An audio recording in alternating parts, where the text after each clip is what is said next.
Yes.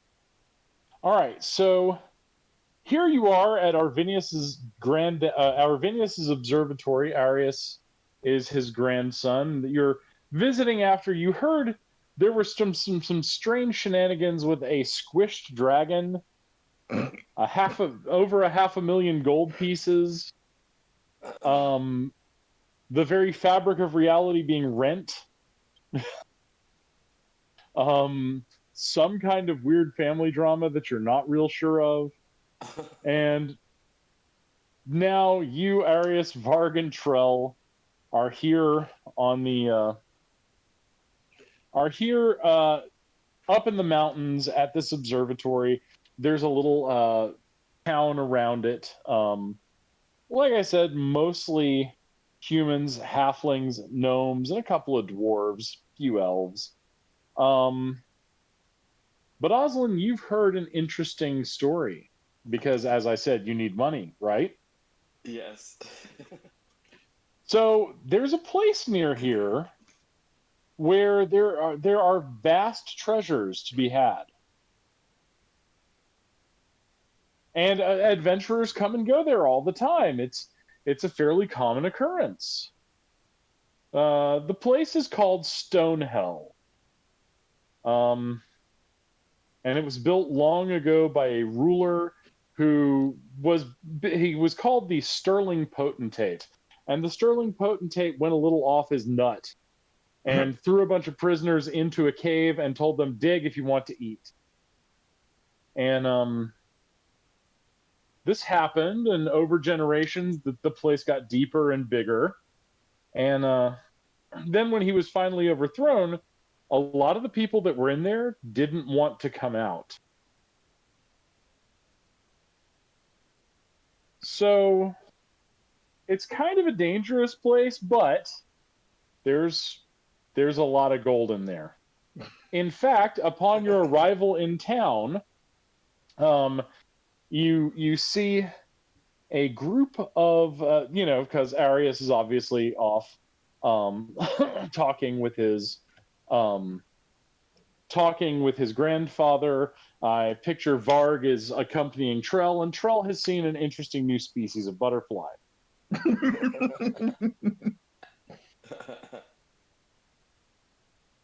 Of course. So, yeah, I know your characters, so I can come up with like, okay, this is I know Trell would be doing this. So anyway, he's running after the singing butterfly.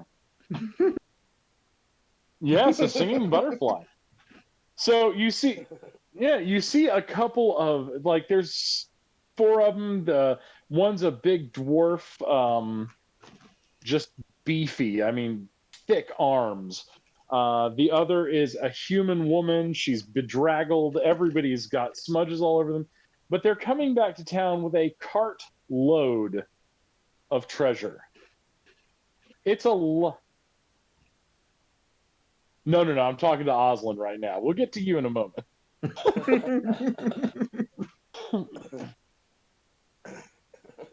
Beefy No, no, no. butterfly. I'll tell you a story about beefy butterflies later. Anyway, so Oslin, you see these people, and they have just a cartoonish amount of gold and jewelry and gems, and there's a couple of glowing staves and rods and wands here. I think Osmond would approach the dwarf. Yes. Good day, sir. Where are you coming from? Oh, we just got back from Stonehell. Had a good haul. Osmond will look at the heap of treasure they have and, well, that's agreeable. How do I get there? Oh, you just go up over the mountain path there a ways, and about 5 miles you turn into the Box Canyon. There's an old gate on the canyon. If you go, make sure you leave an offering for the big black bear, Cole. He'll bring you luck. What kind of offering? I gave him some food, and we got this. The Okay. kobolds on the upper floors, they'll make sure you got all the necessary items you need. They act as slaves to the whoever's running the dungeon at the time. And what kind of food did you leave him? No, I left him a haunch of mutton. Okay. And what did you run into while you were down there? Oh goodness! On the surface, I mean, we uh, Delilah there. He points to the young woman. She got into a nest of wasps. Then we went down. The orcs and the goblins. Not real. Not real. They're not the civil kind you normally see. These orcs and goblins. They've lived down in them caves too long.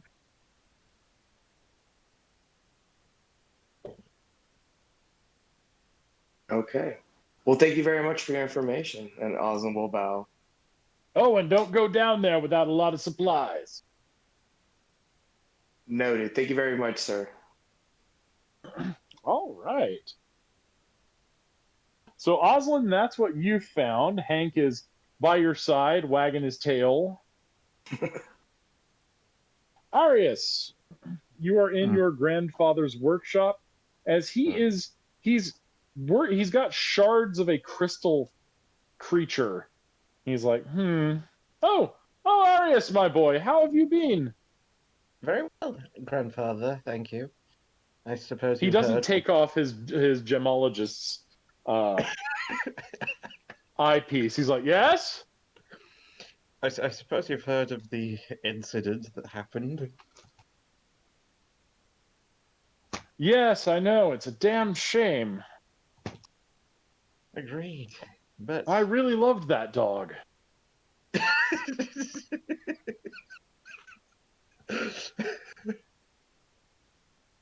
yes. So, what have you been doing up here? When was the Well, last some time you adventurers. came? Oh, when did I come back? Hmm. Hmm. Is Nerolf Glasgow still the Lord Mayor of Greyhawk? You, by the way, know he hasn't been Lord Mayor of Greyhawk for 200 years. No, that's too. He's not for 2 centuries. Oh, I could have sworn it had only been 30 years, huh? Well, time flies. Would you look at this? Okay. He touches a wand to this little piece of crystal, and it turns into a little person, and a little crystal person, and starts walking around his table. That is interesting. Yes, yes. You're going to be a great grandfather, by the way. Oh, you're married? Yes, I am married. Ah! He removes the gemologist's eyepiece and runs over and hugs you so tightly. Oh, I'm so happy for you, my boy. Oh.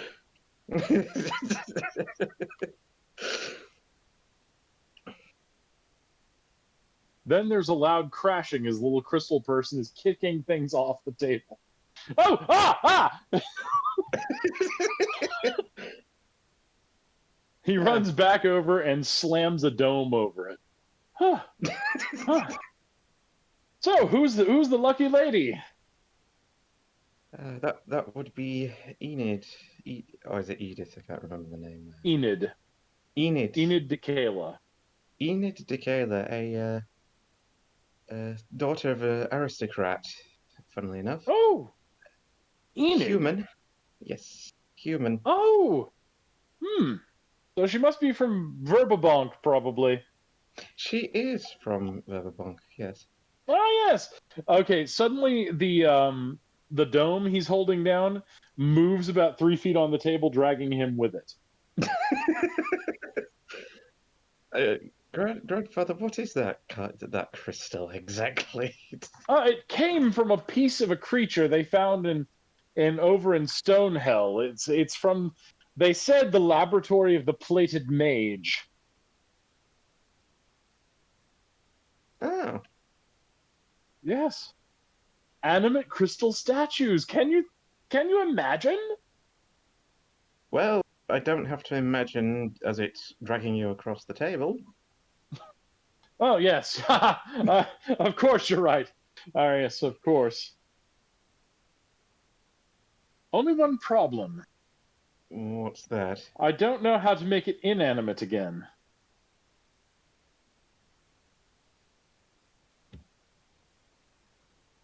Oh, Hmm. oh well, I'm sure you'll figure it out before Of it course. destroys your laboratory and observatory. Before. Oh no. This is just my lab that I use on off days. I mean, my main lab is completely safe.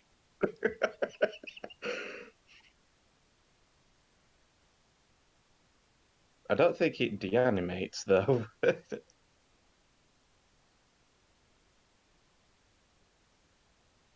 Perhaps I All right, could my boy. Yes. take the little crystal creature with me. Perhaps if I take it on a walkabout, it might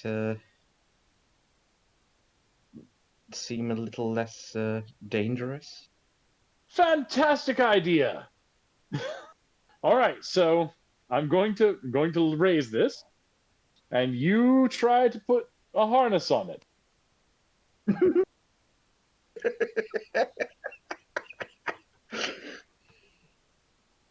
Okay. All right. So this is going to be a dexterity check. Um, to throw the harness onto it and see if you can capture it. Okay.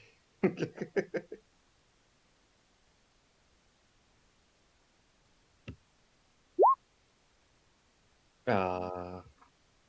All right, so the thing screams something obscene in Dwarvish. You don't speak enough Dwarvish to really understand, but you get the message that it's saying bad things about you and your grandfather's ancestors.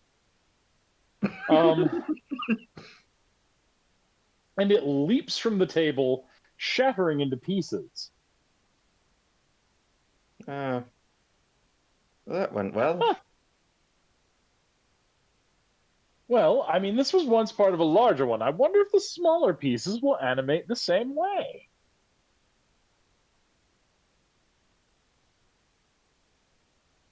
Where's the bigger one?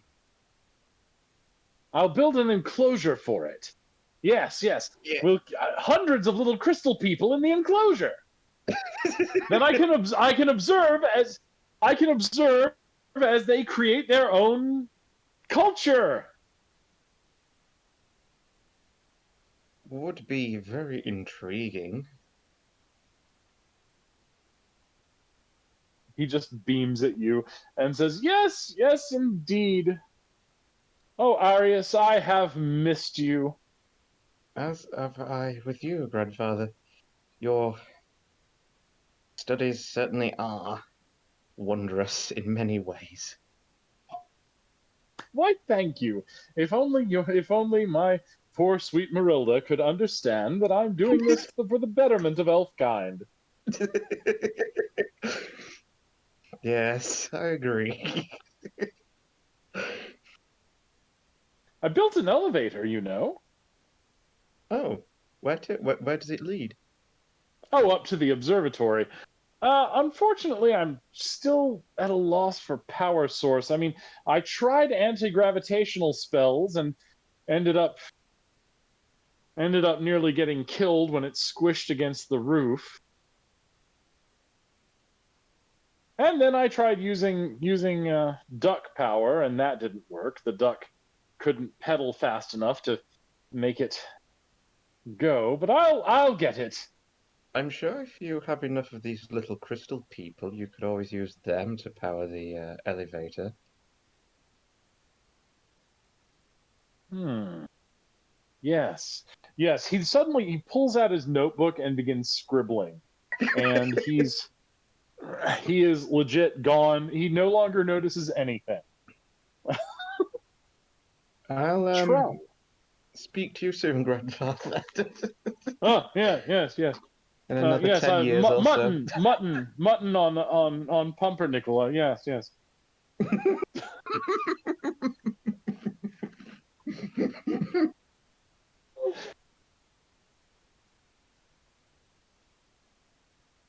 All right, so Trell.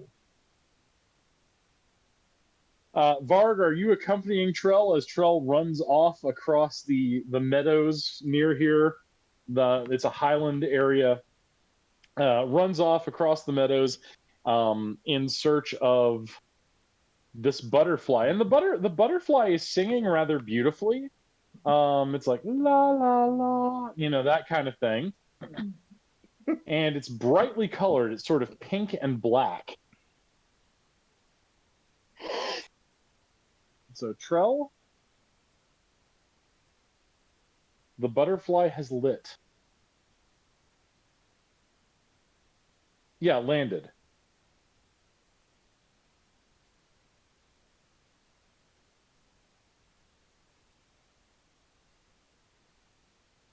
I would think you'd want to talk to her or him because you can. Yeah. No, this is just an animal that sings. Yeah.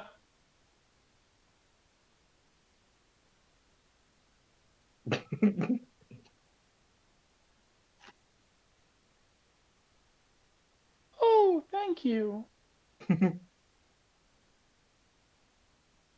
He kind of looks at you like, you have wolf legs.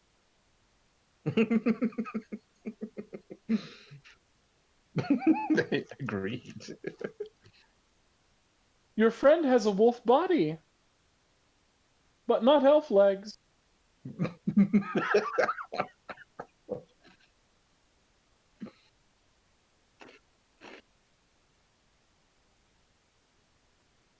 Oh, that must be terribly confusing.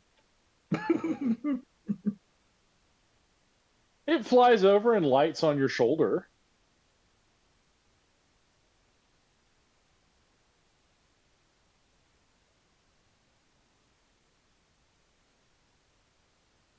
So, you like my song. That's good.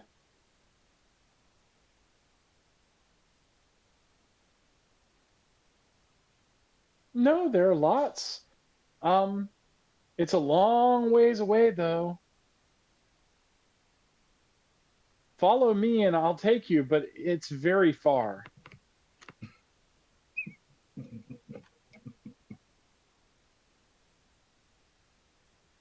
Oh, bring the people you came with.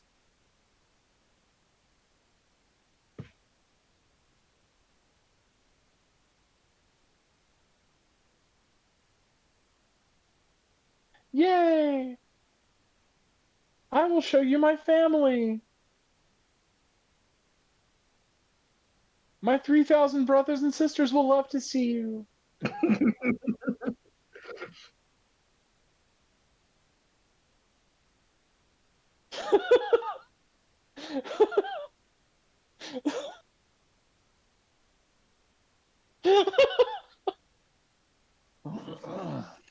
All right.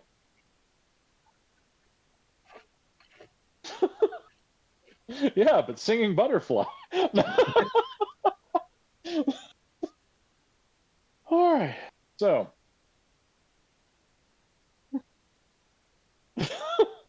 Maybe they Varg, form into a flying boat. Varg, how are you reacting to Trell's butterfly conversation? Well, he can only speak to canine, so he can't speak to nature, to the nature in itself. But Mhm. he's just watching. He kind of knows that it's been something that Trell's been capable of doing for a while now, so it's not anything strange to him. But he's just He's happy to see Trell enjoying himself. It's been a while since he's Good. seen that. All right, so it's lovely out here. The grasses are turning. They're starting to turn brown as autumn approaches, um, and the sun is gorgeous. So Trell, you and Varg have wandered off to find Oslin and Arius, correct?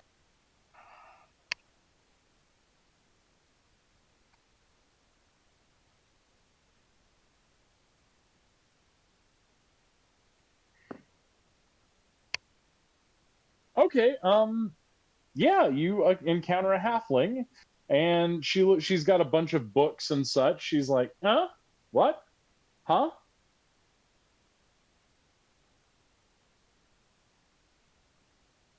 I don't know of one that lives around here, but there is one that visits Arvinius quite often. Yes. Apparently, they used to do something together back in the day. You know how elves are. Back in the day, it was 1,000 years ago. However, it's a great experience for me. Bonnie Bracegirdle, I'm an archaeologist. She grins at you with her big buck teeth. And you are?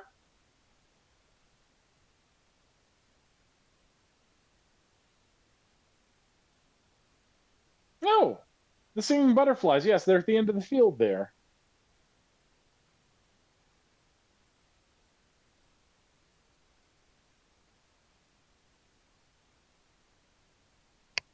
Yes. So, anyway, it's a lovely singing butterfly. They are so pretty. So, anyway, I suppose she looks at your swords and looks at Varg's. Are you adventurers?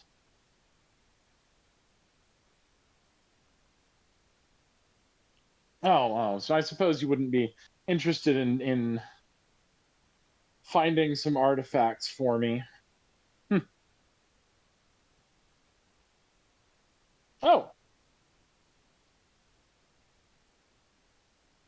oh well. I mean, I can pay. Arvinius gives me an excellent budget to hire adventurers with.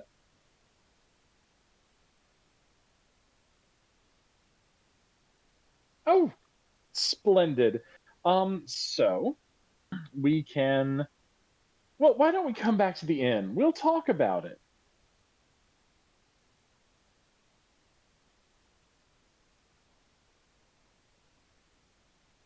Of course, of course. So you travel what is 1,000 miles to a butterfly, but is only about 300 yards to you. Um,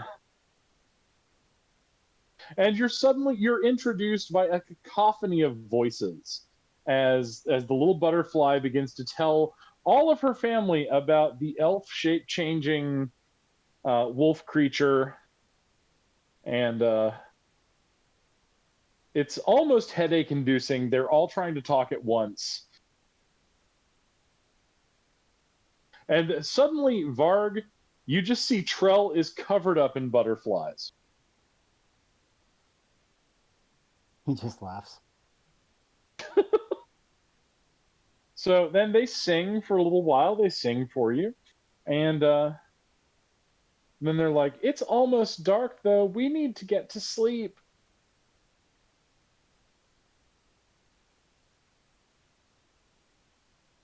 No problem. And they fly up into the tree.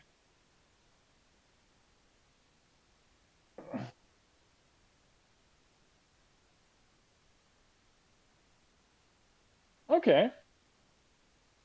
Oslin, where are you? Oslin is buying mutton and offerings for this bear. Okay, cool. Unlike most adventurers, you and Trell can actually understand what the bear says. So that'll be neat. He's getting like meat, berries, honey, anything that he thinks a bear is gonna like. Nice. All right. So you've got the awesome bear picnic kit.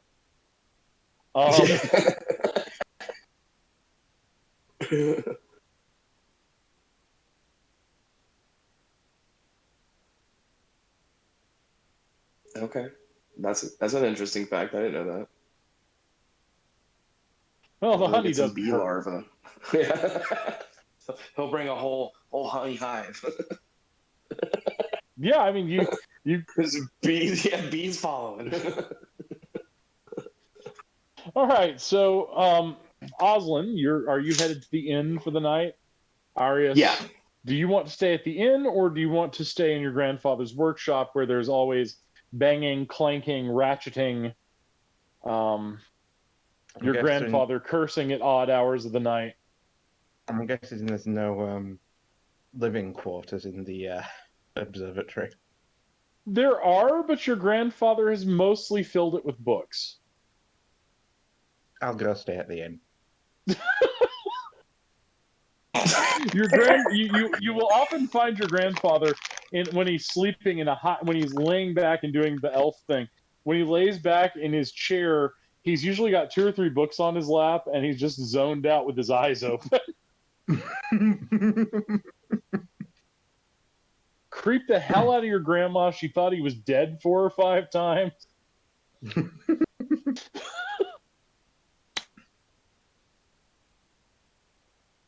Okay.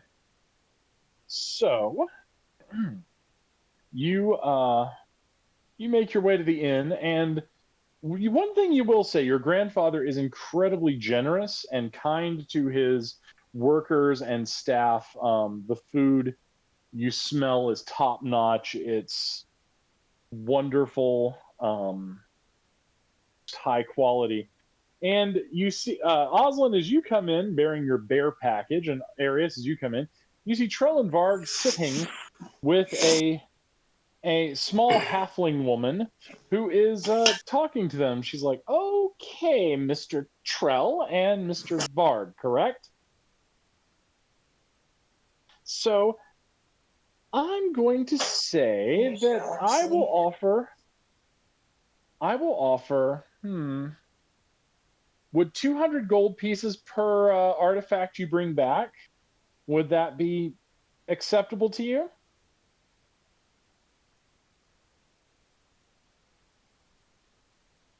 And also, if you could map part of the place, I would be incredibly grateful.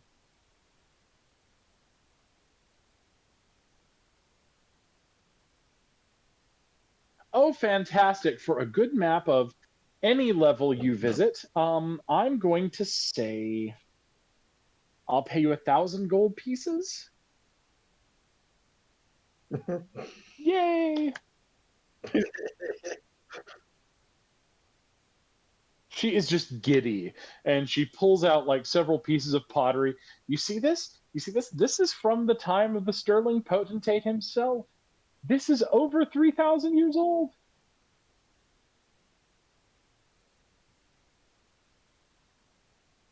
Oh, yes, that's the thing. The entire dungeon seems to be a giant time capsule. Of course, it is filled with horrible monsters and traps and warring factions and all of that, but that has kept it from being robbed.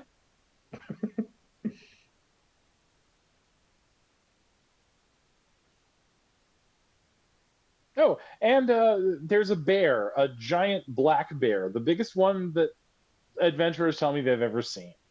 I sometimes think they exaggerate a bit, don't you? But the bear is pretty friendly. Oh, and well, if you could, that'd be great. But the bear, they say if you leave it offerings, it will bring you good luck.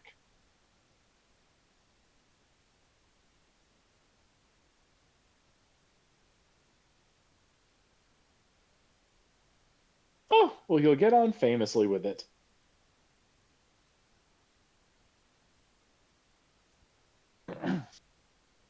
All right. So, Oslin, Arius, Trell, and Varg, you are together. Bonnie has stopped. Bonnie has stopped giving her massive lecture on pottery from ancient times. So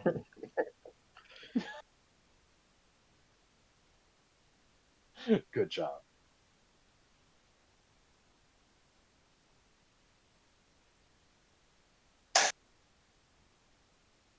So are we all sitting at the table You're all sitting at the table. and Bonnie's there? Yeah. Okay, cool. So Oslin will kind of mention him wanting to build a grove, like a druid grove. And say Ooh, a that he's druid. heard of a place that can provide the funds that we need. All of us, we can split evenly.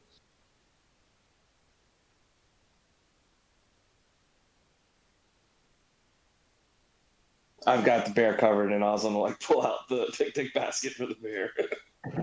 And at that moment, I picture Trell saying that thing that Skylar said about actually Yeah. bears eat bee larvae, not the honey.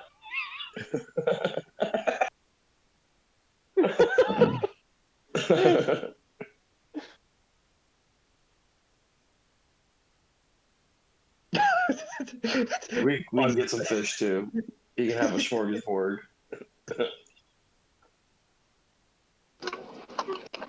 All right, so you've both purchased your baskets. So Arius, are you agreeing to this trip? Well, he's curious as to what his grandfather has this gnome doing for him. So yeah, Well, she's a halfling, but yes. halfling. Sorry, yeah. Yeah. She's like, "Oh my goodness! Oh, you're Arvinius's grandson, Lord Arius." Yes, I am. Yes. She jumps up and bows deeply. "Oh, I did not know. I am so sorry. Here I was thinking I was interacting with common adventurers. You are obviously a cut above, and I apologize." um,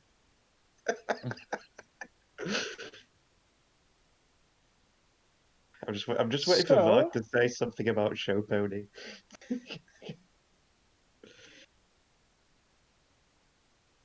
so my lord, if you are going to be making a trip to Stonehell, I do ask that you be exceedingly careful.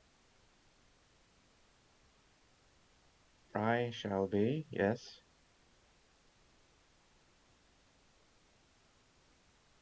It is by from all I've heard, by all the accounts, it is incredibly dangerous. Yes, I've known danger before. He turns to Oslin.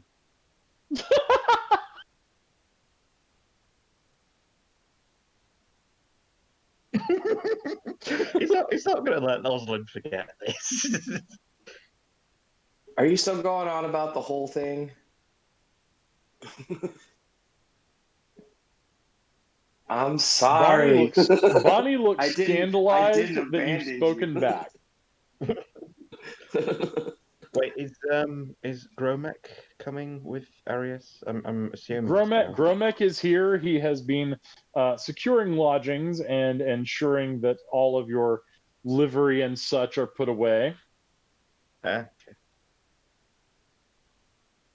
Um. Yeah, actually, Alaric. He wanted to come because Arvinius has written many, many, many interesting books.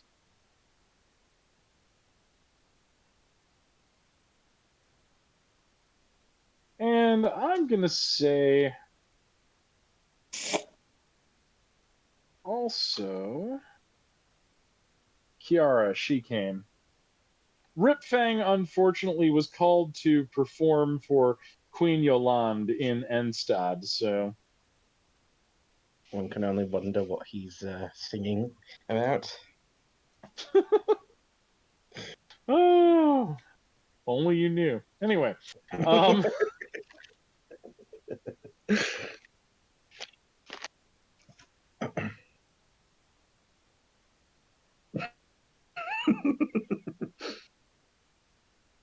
Uh, yeah, actually, well, I'm not sure. Once again, the NPCs, I don't bother giving them levels. It's like they're pretty much they don't get the same lens that y'all do. Yeah. Yeah, he's about mid-level. So I mean, he's not like super powerful, but he's charming. His superpower is being charming. All right, so yeah, right now it's just Gromek and Kiara there, and Alaric is up reading all of Arvinius's books that he can get his hands on. Honestly, Arius, he looks like Arvinius is somehow. If Arvinius had human offspring, Alaric would be one of them. So Well, he has to be as chaotic as chaotically oh organized as Arminius is. yes, yes. All right. So the rest of the evening passes, and Bonnie bids you farewell as she returns to her quarters. So, all right. Yes.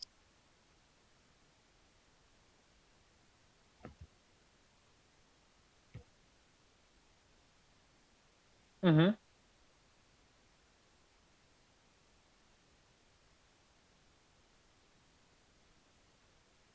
Yeah. Um. Well, you learn a couple things. You learn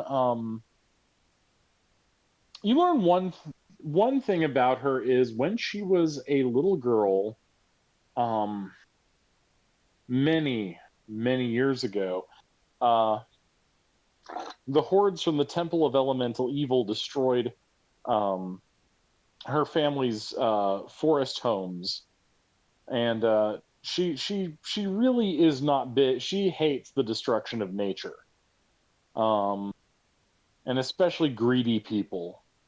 And you learn that she talks about her mother and father and her sister Marielle, who Marielle is a weaver who lives in Enstad.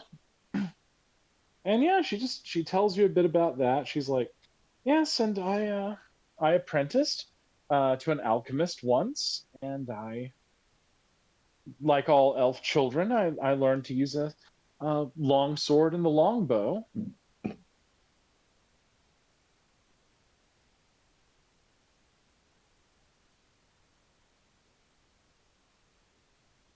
Thank you, but that's why I've wanted to be a woodland protector.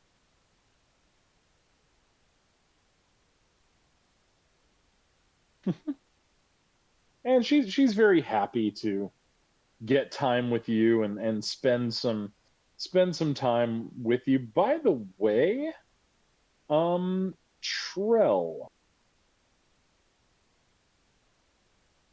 Yeah, she's basically going to go out of her way over the next, because you spent time getting to know her, she's going to go out of her way to try to help you out in any way she can. And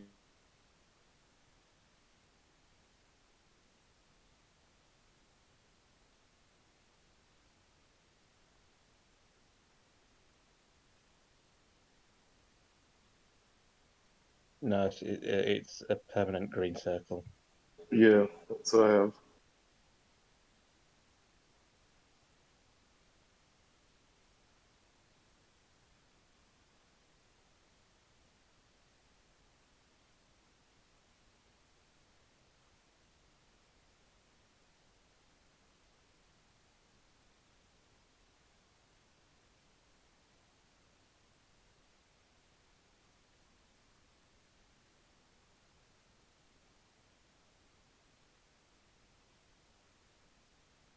come on, Discord.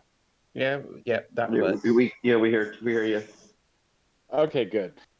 All right, so day dawns. Kiara is, yes. Basically, what she's going to do is she will work to grant you advantage on rolls for the next 24 to 48 hours. She's basically, yeah, it's kind of a reward for getting to know the NPCs and stuff like that. So,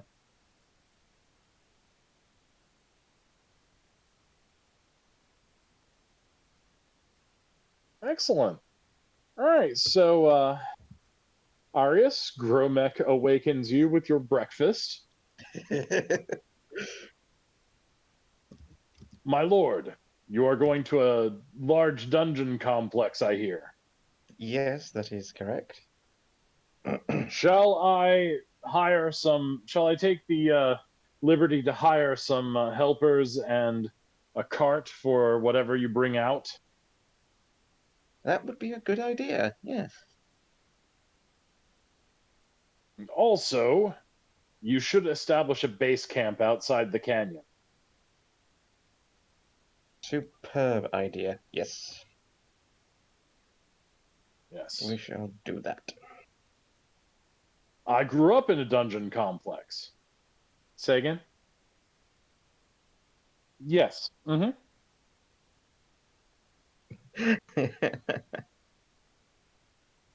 Basically, Skylar, because your character wants to go to the Tomb of Acererak later, this is kind of your tutorial on how to go through dungeons that are really dangerous. No problem. And Gromek explains to you, Arius, he grew up in a large dungeon complex. Oh. He never saw the light of day till he was well over 10 winters old.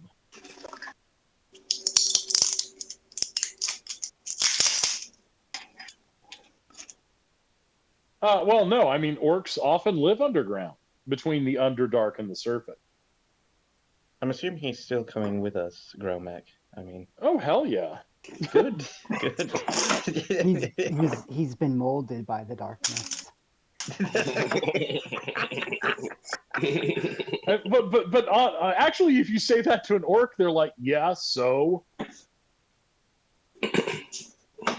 Quit acting like a baby, like you've never been stuck in the dark for 10 years. At that, like, I just picture Varg and him having that conversation, and Varg being like, "I have night vision." So do I. I'm not whiny. Oh, oh, good. I had this I had this really random thought made me laugh. I like, does Arius's little in room have a window? Yeah. I just I for some reason pictured Varg just like climbing through it for no other reason, just to just check on him and say hi. Very off the wall thing for me to. Arius? Arius says you are getting served your breakfast by Gromek. Varg comes through the window randomly. I'm surprised that Gromek wouldn't be ready to jump in case anyone tries to intrude on Arius. Well, not Gromek can smell Varg coming. Okay. Gromek is like, you can always tell it is spring when the giant wolfmen get inside the house.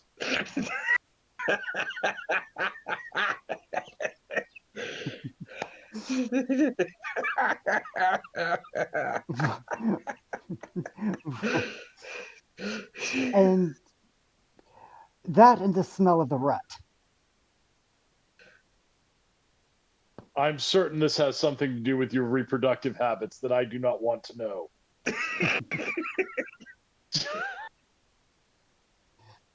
Not anything I'm keen on sharing. Yes, because currently I'm Good. occupying this bed, and that would be kind of awkward. Arius, you're cute, but you're not that cute.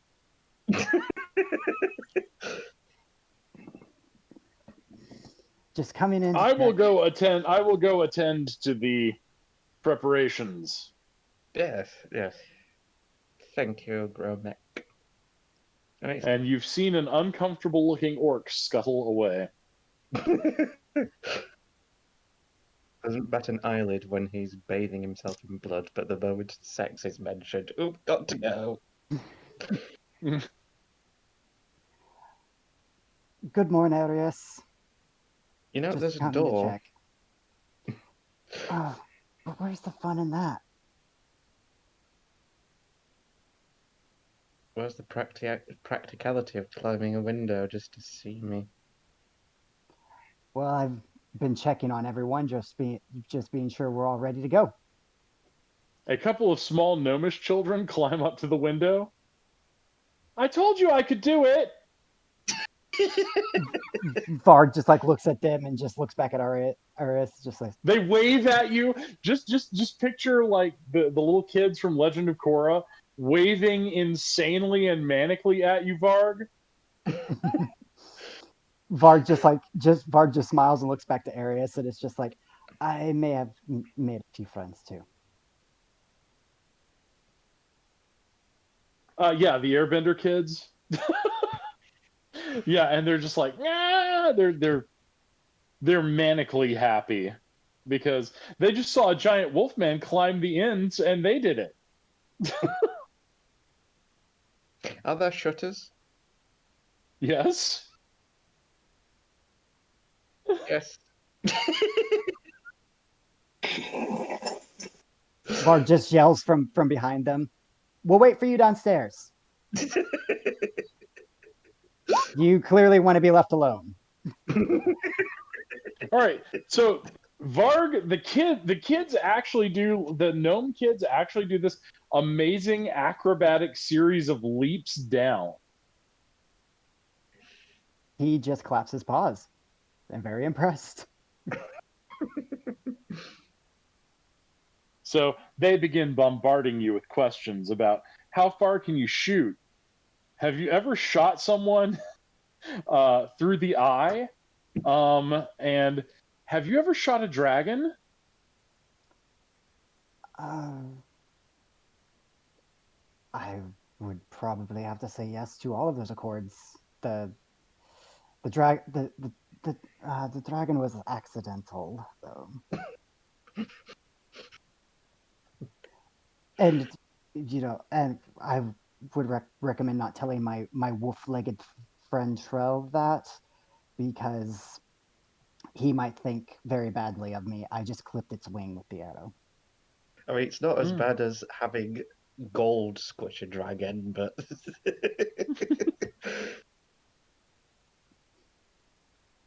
Yeah, but out of All character, right, so that was a chromatic dragon. They're dicks. They deserve to be crushed by the mountain of gold that they ask for. the kids just spend time with you. Oslin, what are you doing this morning? He's getting everything ready to go, packing his pack. Or he's probably already ready All to right. go. Like he's waiting downstairs. Okay, so you got your stuff done. Arius? yep, he's ready to go. He's got his stuff. He's had his breakfast. Excellent. All right, so you all, yes, what are you doing?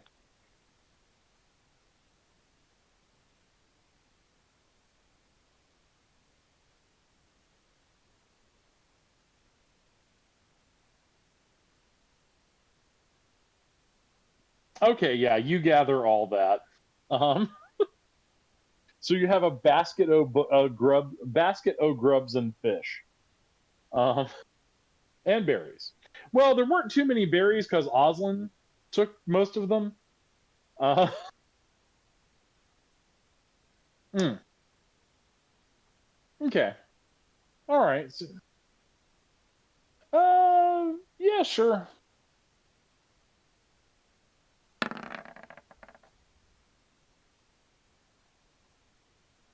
You got 10. Yeah. All right. So you've all got everything you need. By the way, something I'm going to try out tonight is whatever your intelligence score is, mark that same number as supplies. So whenever you run out of something like arrows or whatever, you can spend supplies to get that back.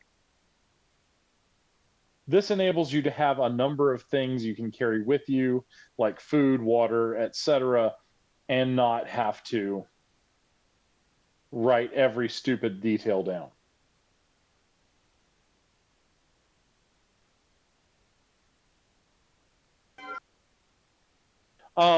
Well, the intelligence is just how much supply you're carrying. Your survival or nature skill will let you start to forage should you need to.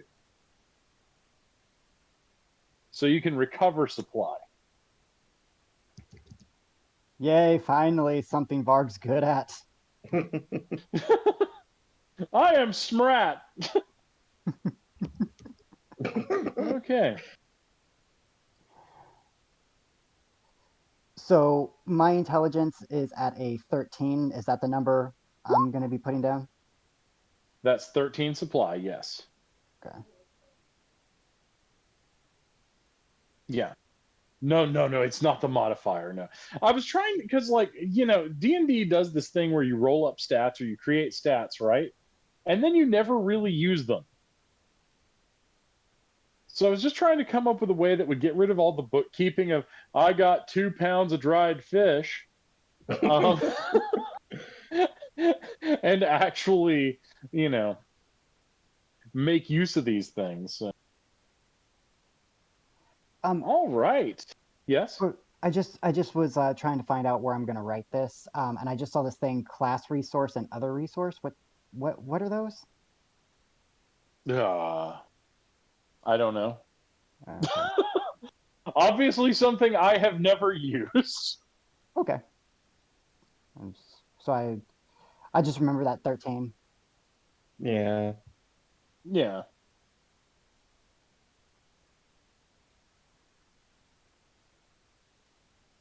So, alrighty. Y'all are. You make your way along the mountain path. It's pretty well worn.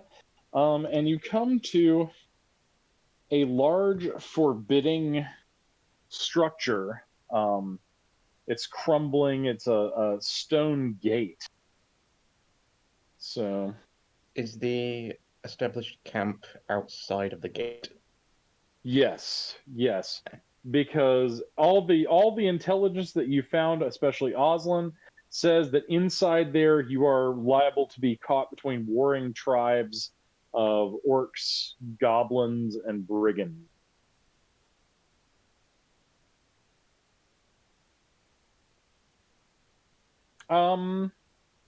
Let's see. Sniff, Now, sniff, Varg. no, it's actually pretty quiet. Now, Varg, you could try to track the bear. Remind me, what's the importance of the bear?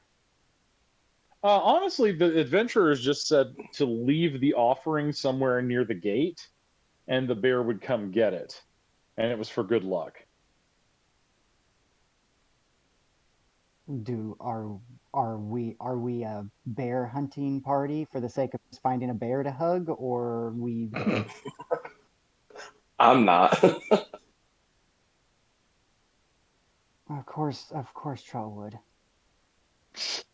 Well, Trell can go and find the bear. Arius will stay at the camp and get everything ready. Yeah, Oslin will start making second breakfast for everyone. Okay.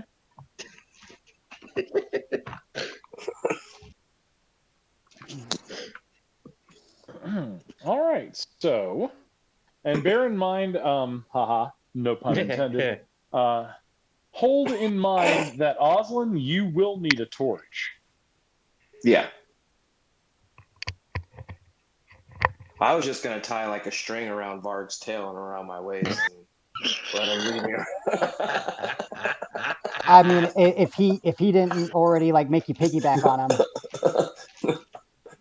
I'm only kidding. I'll get a torch. Varg Okay. wearing a halfling backpack. All right, and then you have to levitate rocks standing upside down. Anyway, so Varg, you're going to help Trell find this thing, aren't you? If it makes him happy, yes. All right, so Trell Varg, you suddenly encounter after you've been walking a ways. You haven't gone near through the gates yet, but this giant black bear. You've never seen a black bear this big. It must weigh at least 600 pounds.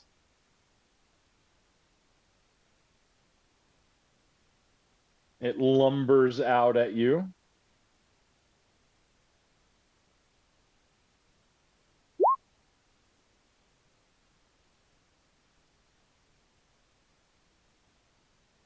Where's food?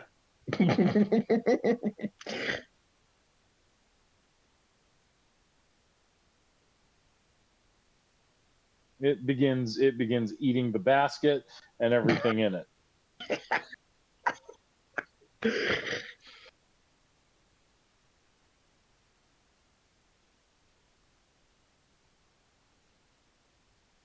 Apparently, this bear is not real particular. Adventurers have been feeding him human food for so long. He probably He's has a just diabetes now. I'm surprised it isn't smelling second breakfast.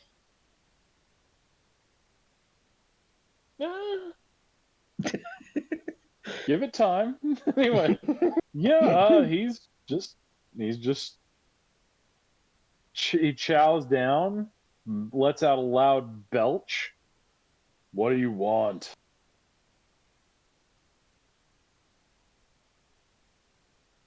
Thanks. He then rolls. He rolls over on his back and starts writhing around like. Oh yeah.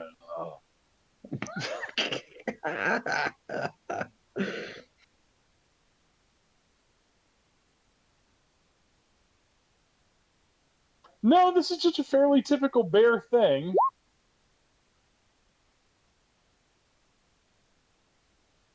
Okay, so Oslin, you've prepared second breakfast. Gromek is tucking in. You have a number of laborers at the camp. There's also a young man by the name of Orin, and Orin has signed on to be your torchbearer.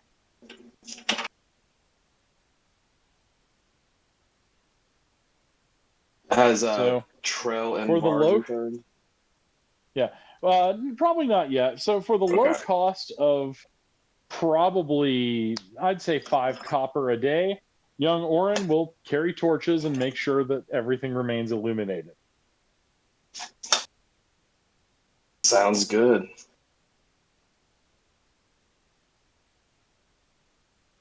Right. So brings us to Arius. Camp is set up. Mercenaries have been placed around the perimeter. Mm-hmm. Gromek is sharpening his axe. Have the gates are sealed. No one's been past the gates. Oh no, the gates aren't sealed. There's rubble on either side. I mean, you can go into the building, or you can just walk through the gaps and get into the canyon. Arish is just looking around the entrance of the canyon around the gates Mm-hmm.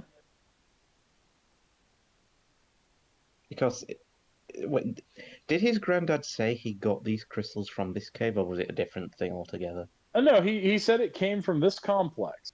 Okay, so he's looking around. Something about the laboratory of the plated mage. That's it. Yes, I'm going to write that down to remember.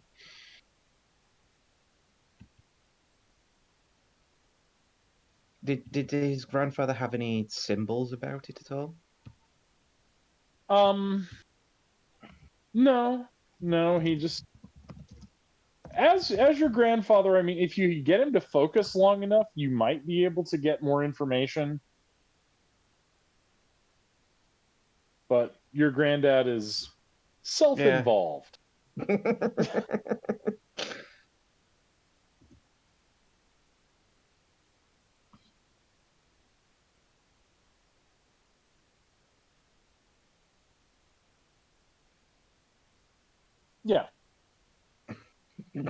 Arius, you ain't never heard of this gold dragon.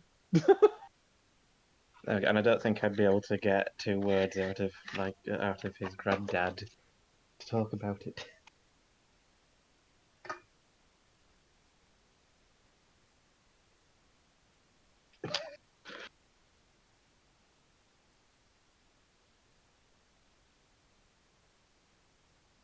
Yeah, that's what Iris is going to be keeping an eye out for.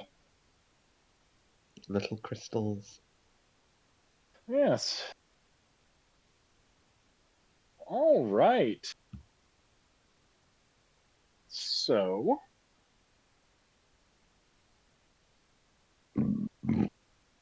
yeah, Oslin. Oh no, I was just making sure you were there before we set off. So I will leave my basket for him nonetheless.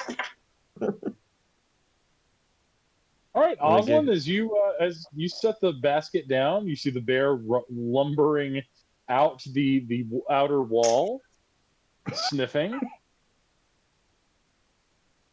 Also, just kind of wave at him. For your blessings and good fortune.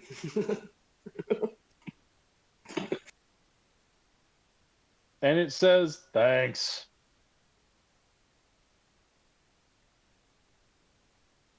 And Also, kind of just begins, shrugs his shoulders and starts walking away from it, from the offering.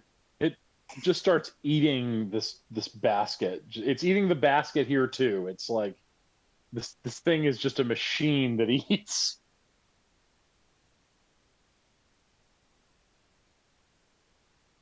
All right.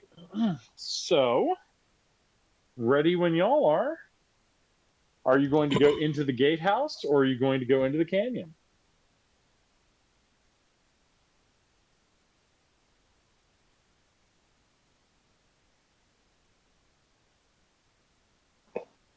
Oh, okay. The gatehouse stands across this big canyon. It's a box canyon. It ends at one space, so it's hard to tell where the entry to anything is.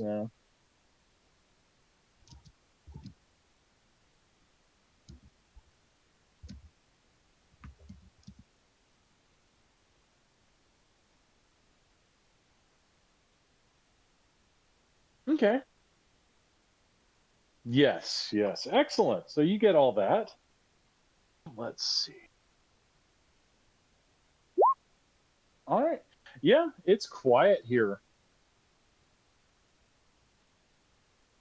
All right. So Trell's Let's doing just that. make our way Go. across. All right. So are you going into the gatehouse or the canyon? The canyon.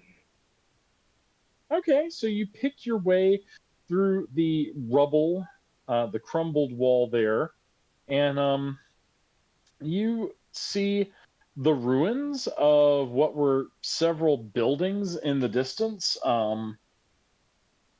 You also happen to see uh, an old camp, like adventurers left here. There's some ration wrappers, um, signs of an old campfire, a broken brandy bottle, and then there's a piece of chalk lying here, forgotten among the litter. Or you said chalk line? Chalk, like a Okay. piece of chalk. Osmond will go and inspect it. All right, Arius, you sense this chalk is magical. Oh, okay. Can he? Yes, yes, I would like to identify or investigate the chalk, whichever one is the best one. Um, okay, this is called flame chalk. It's an enchanted stick of chalk created by dwarves to leave marks and pass messages on walls of their minds. Any writing created by it is invisible to the naked eye, but it produces a faint heat, and people with dark vision can read it. Ooh. A flame chalk message cannot be erased by mundane means once it is written, and a dispel magic is required to remove the writing. I'm just gonna take the flame chalk. Okay.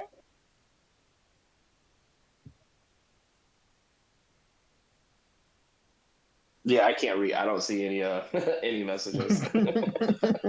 Now there is one interesting thing on a rock near here that you guys with dark vision can see. Ooh. It's a message. It says, R, as agreed, the jewels wait you 2 levels down in the chamber past the acolyte cells.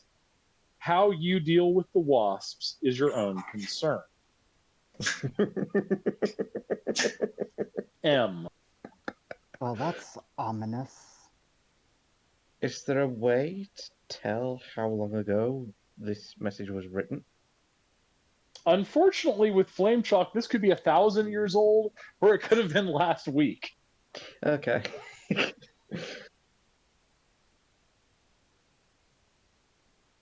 Yeah. So, and Varg can tell you that they probably were here about a week ago. Yeah, if I use it, if I sniff around and look around. But it was those people Oslin met. Might have been. Okay, wow. And all right, so you are approached by 2 wolves. They are kind of sniffing you. They're not real sure of you, but they scent Varg. And so they're coming up cautiously.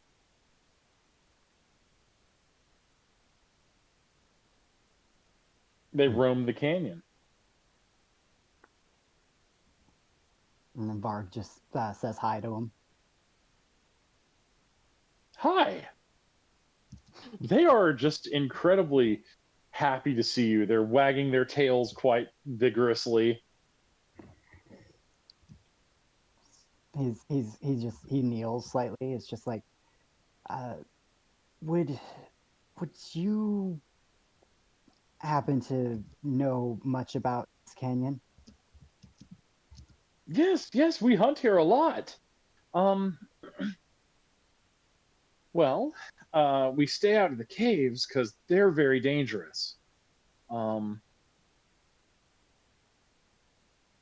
Hmm.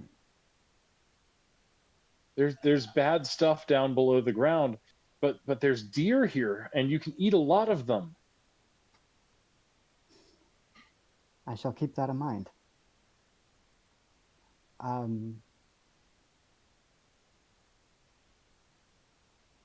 This is a temperate canyon. It's not like a Badlands kind of. So it's yeah.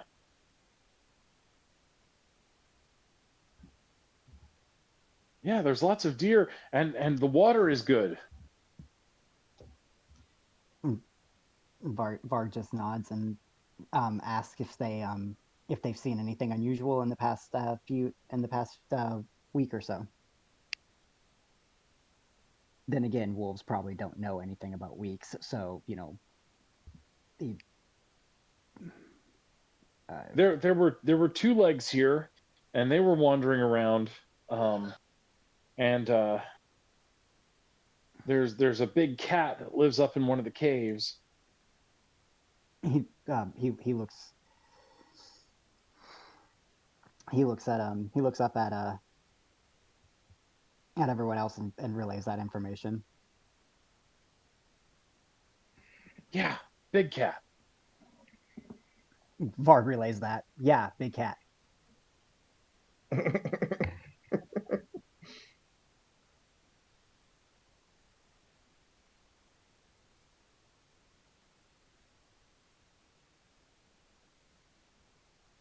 Uh real big claws.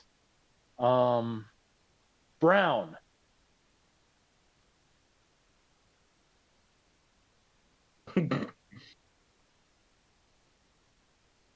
Varg's just nodding. And is there anything that anyone would want to know that he could ask the wolves, like out of character? Like that's me asking out of character.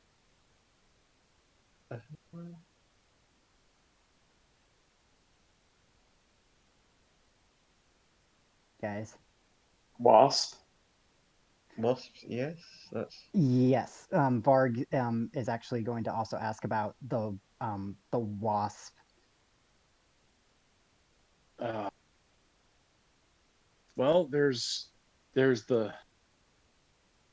You mean the spicy bugs? Varg merely chuckles and just correct. Near the back of the canyon, there's big nests of spicy bugs.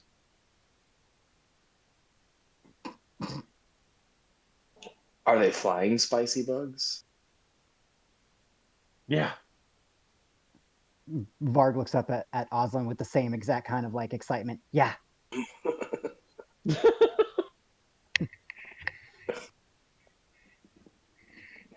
he like looks down at the wolves and simply asks if they, what are they doing at this moment? Are they currently on the hunt?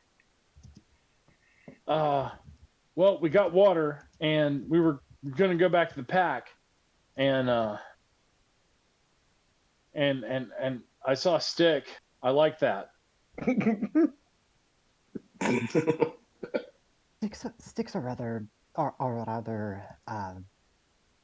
pleasant.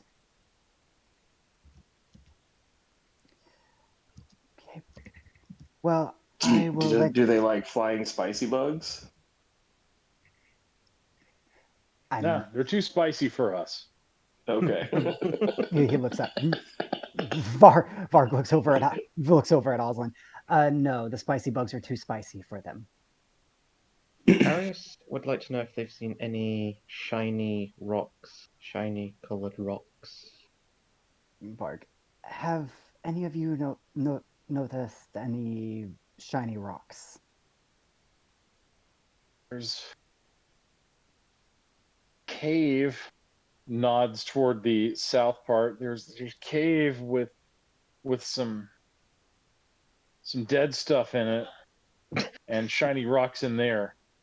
Varg We Varg don't go there.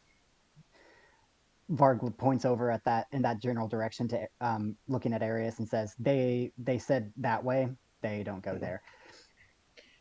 I guess that's where we'll go then. Okay. Varg just like Varg just like pats the wolves on the shoulders and simply says, um I shall let you return to your pack. We will handle all the shiny rocks. Thank you." Mm. And if you want, we'll probably get a deer later. We shall see where the howl leads us. Yes, yes. All right, so Varg, the wolves are now your friends, and they will share deer. Fly wolves. Hey, that's big hospitality for wolves. Of course. You know, Fly Varg. Companion wolf. It's nice. And leave it to the ranger to, make friends with the wolves. Yeah, The wolf ranger to make friends with the wolves. that's right. That's right. All right, so y'all can head south where the wolves pointed. You can explore some of these buildings, whatever you want. How many build? Would you like Varg to sniff?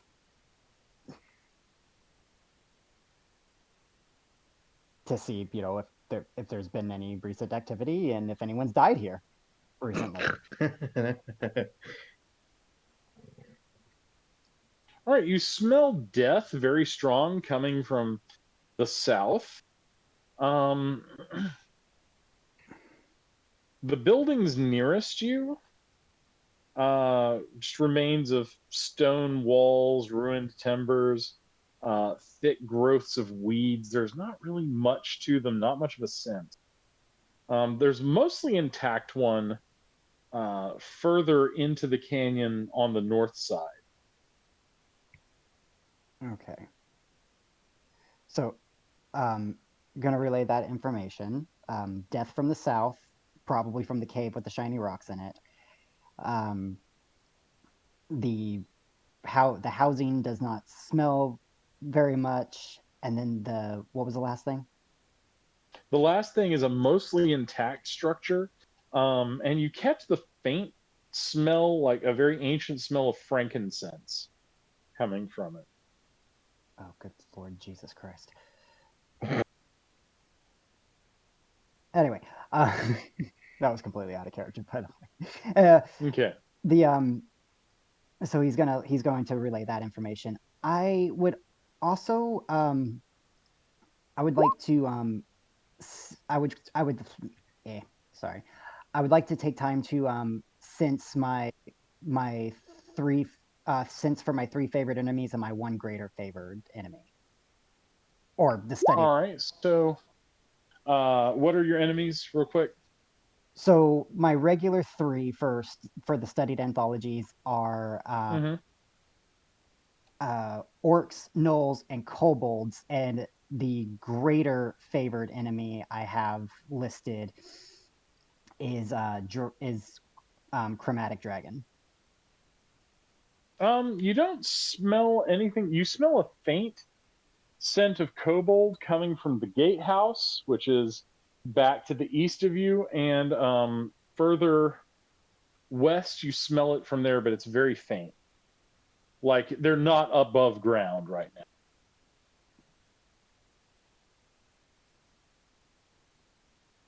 Yeah, that Yeah, you could just that. resupply. Yeah.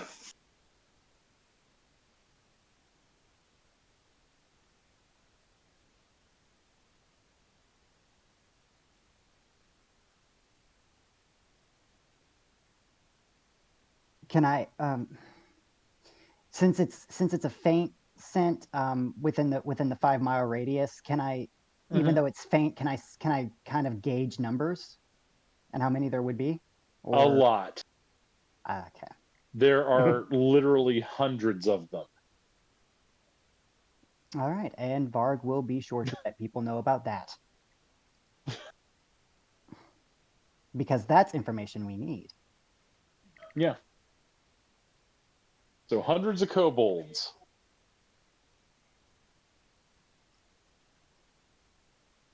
All right. He So looks at So are Arius. we gonna go south towards the shiny rocks and see what we happen upon on our way down? Let us be wary of Arius for the last time he had to deal with kobolds, and a certain halfling had to kick him down a hole. Oslin's looking around for other halflings.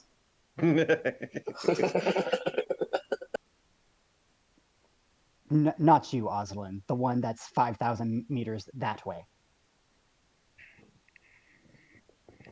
okay. So as you head south, um, you start to see on the south wall here there are two cave entrances. But as you're walking that way, you see a rabbit sitting on a stump watching you. Trell, this is all you. I can't speak to rabbits.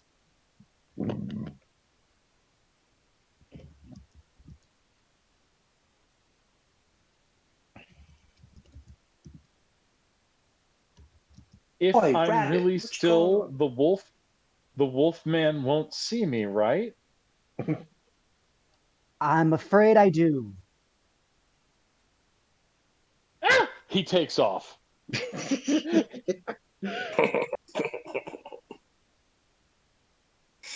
Varg just calls after. You're rather too skinny.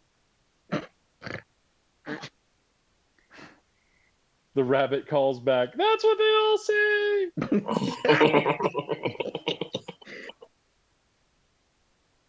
He looks over at Trell, just basically. Well, that was pointless. All right. So you've got two caves you can go into. One on your left, one on your right.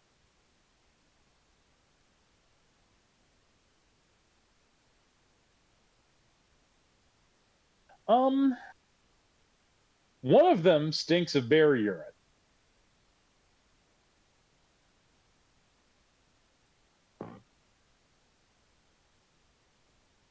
So, yeah, smells like his urine. So the cave on the left is the one that stinks of death. I guess. Let's follow the roses. I would like to point All out. right. I would like to point out that Varg did not specifically try to find a puddle of his urine to sniff it for memory purposes. Well, Are there I don't go is too there far into anything? how Varg recognizes sense. Yes. How's the door look? There's no door. It's Or like they the entrance of that cave? Like, can you just like the waltz in, entrance or is is like there? you could just waltz in. I mean, it's uh when you look inside, you see it's bare stone walls, dirt and dead leaves cover the floor, and there's a chill feeling from it. It's colder, and you get a vague sense of unease. Something happened here a long time ago, and the room still seemed to hold the taint of whatever it was.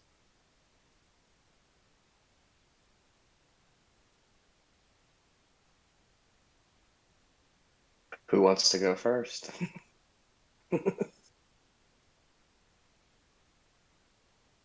I'm not sure. Um, I was actually looking at my spell list wonderingly. We just send in uh, Torch Boy. unfortunately, no, but well, I mean, you could. Who are you going to send in? I could send him my familiar. Okay. All right. So you're sending your owl in to look. Mm-hmm. All right. The owl can go left or right. Where do they go? Came in from the left. We'll keep going left. Okay. All right. So you come to your owl is looking at a wall that's covered in weird, unintelligible bas reliefs that are about 5 feet high and 8 feet 5 high, 8 feet square. It's a stone cenotaph, Mm. basically a hemisphere mounted on an octagonal base at the room's center. It's covered in profane writing. What language is it written in? Abyssal. Oh, okay. Abyssal means nothing to Arius. No, Arius doesn't. Can the owl come back and go to the right now? Okay, owl comes back, goes to the right. Arius, no, I'll roll for the owl. Okay. Oh. Okay, so your owl, loses some feathers as a skeletal creature with glowing blue eyes tries to wrench it out of the air, but it makes it back to you. Okay. Right. I relay that surprise to the group.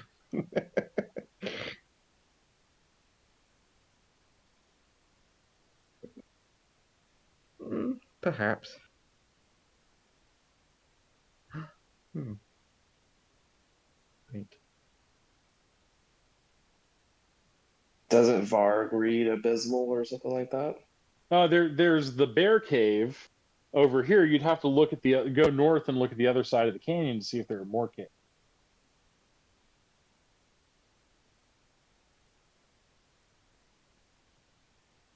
Which was the closest? One was, does Varg's like, can he speak or read Abysmal, or was it some other? Oh, Primordial. That's what it was. Okay, it was one of those Yeah. ones. And then Unfortunately, it ain't abyssal. Is this the closest entrance that we need to go down to find those crystals that Arius is looking for? Hard to tell. You'd actually have to go in and explore. The owl dodged out of there before the undead thing got it. So, well, I mean, we've dealt with undead before, right? Yes. So, I mean, It's a fairly average sized skeleton, right? It's not like just some gigantic, abomination of unnatural magic. That's No, like, it's just a regular sized human skeleton with glowing blue eyes. yeah, it's the glowing blue eyes that get me It's a regular sized abomination of unnatural magics. of unnatural magic, yes. But the the glowing blue eyes do kind of unsettle me. Well, there's only one way to find out. Strings his bow and just walks on forward. Let's go. Okay. So, y'all are go inside. So, are you going left or right? yeah, so yeah. All Right. right. You enter this room. It's dim shadows. There's dust and debris. And there are 6 skeletons here, all Could moving toward you. could I Yummy. use Toll of the Dead to stop them in a way? What does that do? What is the spell you're What was that, Skyle? What is Toll of the Dead? Oh, oh no, don't do that. Oh wait, it's a wizard spell. It is a wizard spell. It's a cantrip. You point at one creature you can see within range, and the sound of the doorbell fills it around for a moment. The target must succeed on a Yes. wisdom saving throw.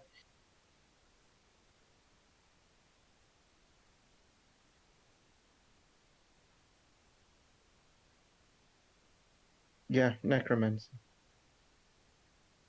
Yep. Hello, Yeah. you point at one creature within range.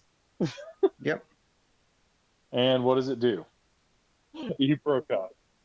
Yeah, yeah, Necrotic sorry. damage, that will heal them. Okay. Necrotic damage heals the undead. Healing spells damage them. Oh. And Varg has Yes, you healing do. spells. All right, so Oslin, since you're number 1 in turn order, you roll a d20.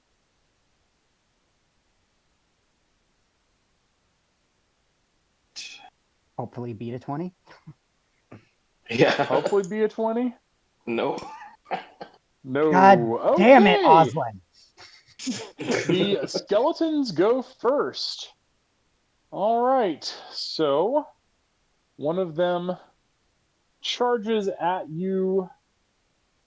Arius, what's your armor class?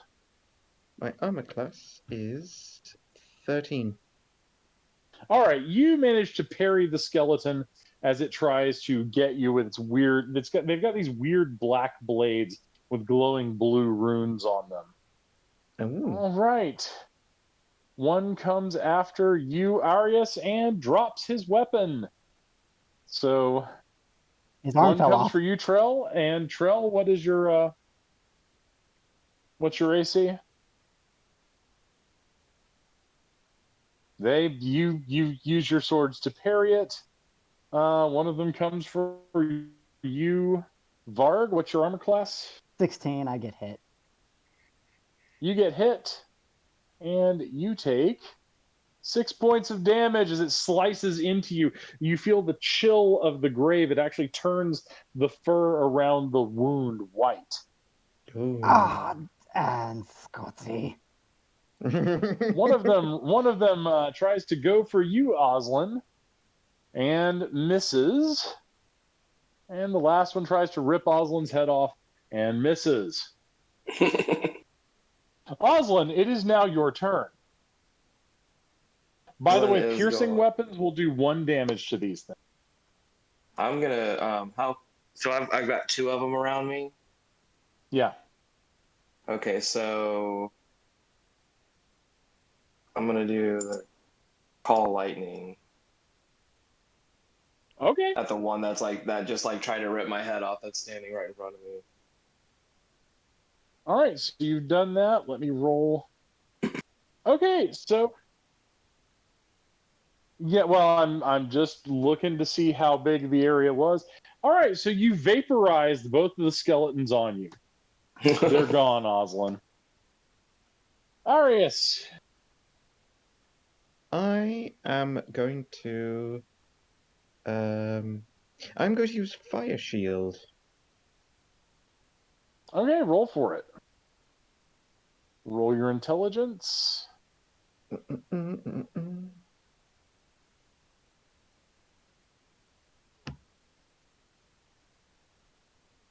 That comes. Yeah. Or if they try and attack me.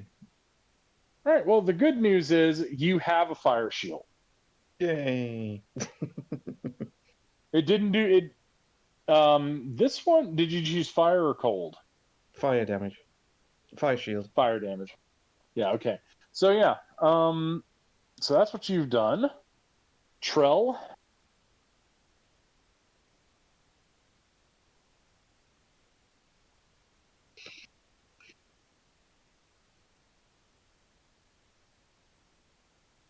Mm-hmm.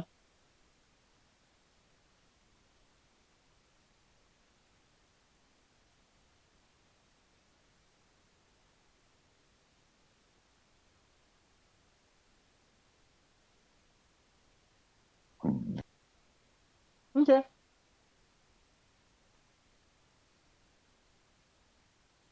Mm-hmm.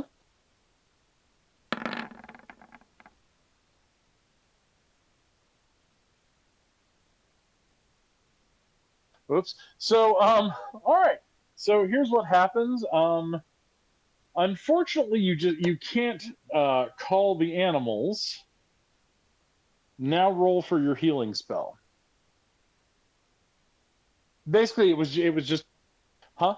Yeah, wisdom again. Yeah. I'm gonna give you advantage, and well, Kiara is helping you with advantage.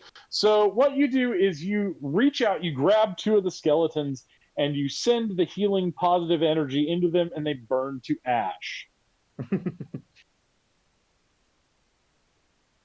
All right, Varg. That leaves two skeletons.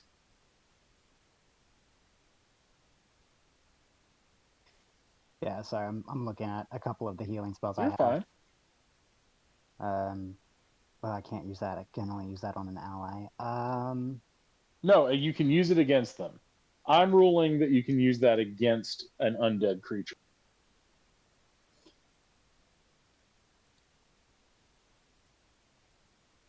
No, that's what I'm looking at. I'm looking at healing spirit and the um. What's this do? Okay, that doesn't do anything. That doesn't do anything. God dang it. Okay, I'm just.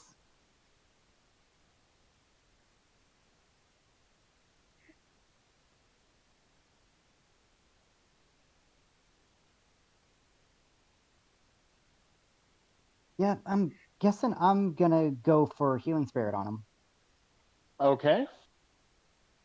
Okay, roll your wisdom to do it.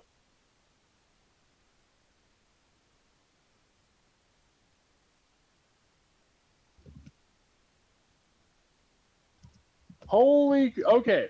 So what happens is Varg, you bring to, and this is a druidic spell, right? It's a ranger spell. Uh, yeah, ranger. All right. So suddenly, what happens is the entire cave fills with sunlight. These things are destroyed, and you hear an explosion from another room. Oh, did I do that? There is no longer any feeling of evil in this place. And in fact, um, at the center of this chamber, there is a miniature globe of sunlight, and Hmm. flowers have started blooming from the floor and walls. Varg is going to simply stand there, very, very impressed with himself.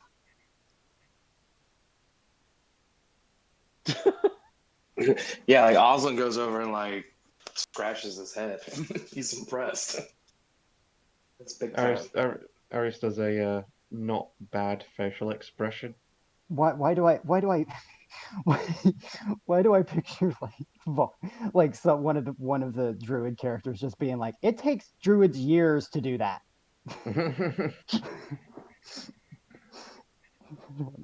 Well, and actually, any druid will tell you it's not you that did it; it's nature, and you summoned nature with such a pure lens that it cleansed this entire cavern. And the fact, for your magnitude, I rolled a freaking 20. So Varg just pretty much Kamehameha everything pretty back to much. goodness.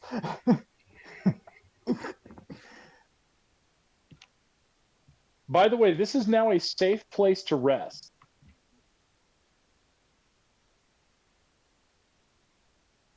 Yeah.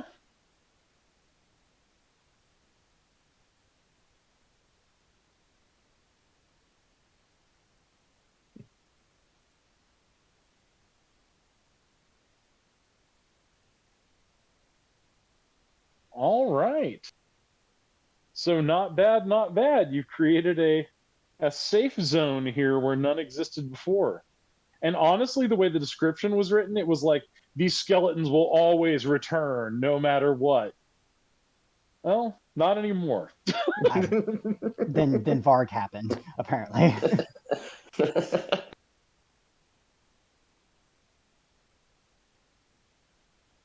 All right, so you're gonna check out the rest of the caves. It feels Yeah, safe now, so might as Yeah. well, yeah. yeah. Yes. All right, you see a smoking crater where the cenotaph once stood in the other room. Um, it's like a big dome of rock that had abyssal letters on it, but now that has been destroyed. Um,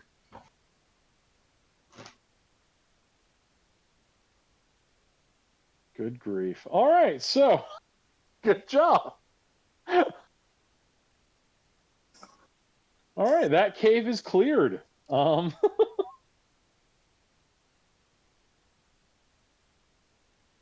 uh, no, well, I mean there was one, but then Varg blew it up. Yeah, probably. Okay, so the other one is the bear cave. You can smell its urine. So if you go north, there are two caves on the wall there. There's also the building that hasn't completely fallen down, or you can continue west for deeper into the canyon.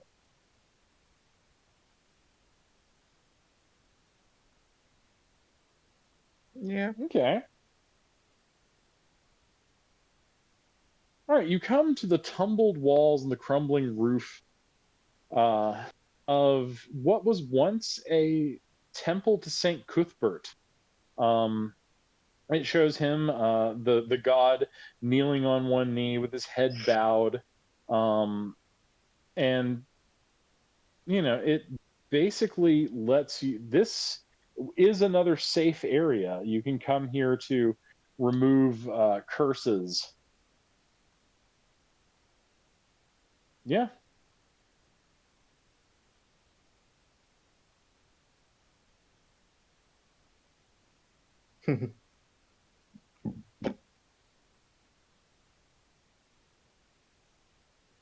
Okay. You see two caves up along there. Um,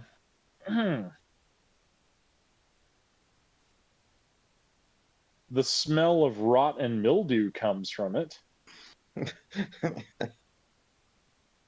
Well, from the one immediately to the north. The other one has the distinct smell of a mountain lion.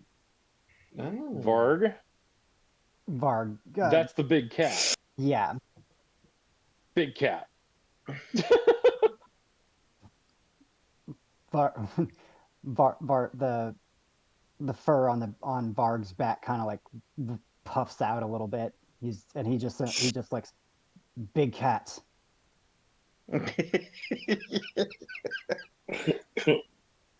Which way? Varg just like looks at Oslin and just looks. What, you want me to just get on all fours and do and point? I'm looking at Yeah, it. like I can't tell that you're looking at it.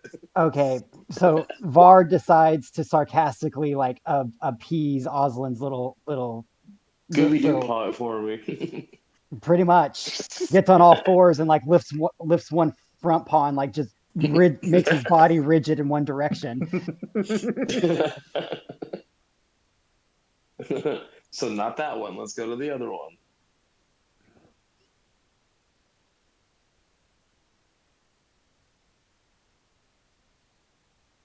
You want to talk to it? Terrell's the only one that could. I mean, I could talk to There's that. it. But if you guys go together, you combine your mass. Look bigger than we are. Okay. All right. Okay, so y'all are going to the mountain lion cave, right? I guess. All right, so Varg's walking behind with his bow strung, but like looking behind them and just whispers, "We're counting on you to not mess this up." all right, so let's see how pleased the mountain lion is to see you. It looks up and it says, "Who comes creeping into my home?" Oslin starts like row row row, and then looks over at looks over at Varg. It's like that's how we talk to him, right?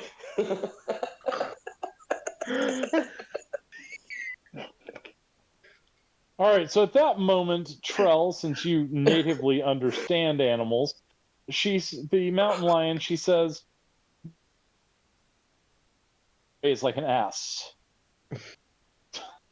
The small one brays like an ass. Oh, we can converse. So, what do you seek?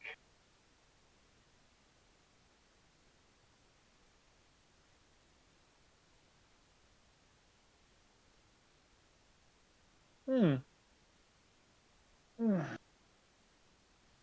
There is a dead human in the other room.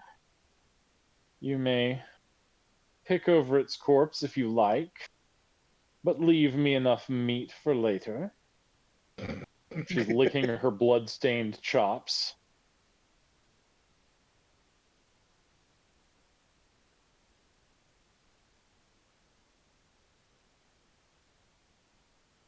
Oh yeah, she killed a person. There's a cat-gnawed corpse laying in one side of the room.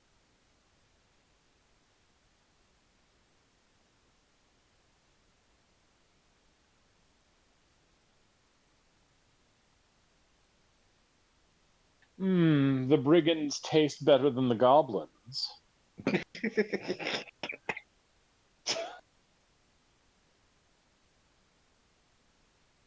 So the body there is wearing chainmail, has a shield and a longsword, and on its belt is a small sack containing a soiled scarf, a deck of playing cards, a full wine flask, and 3 gold pieces.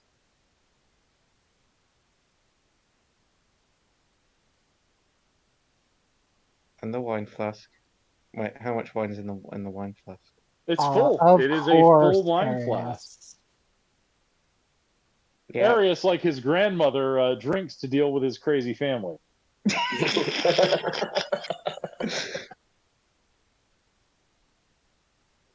So grandma Grandmama drinks because they're not racist enough, and he drinks because Grandmama's too racist.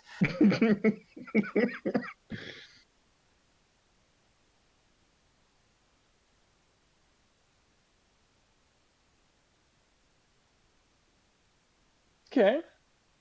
As they're Um. walk as they're walking out, Varg just simply whispers, "Cats. They're never helpful."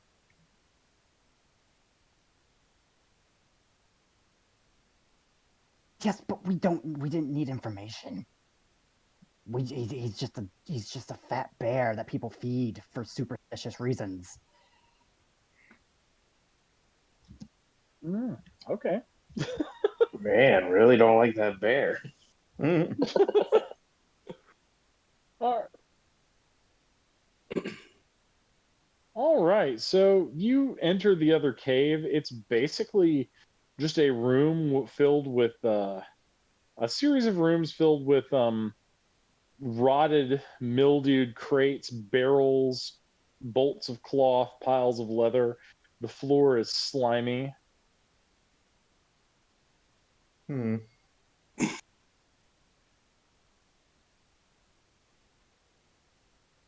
Are the crates sealed? You can start opening them.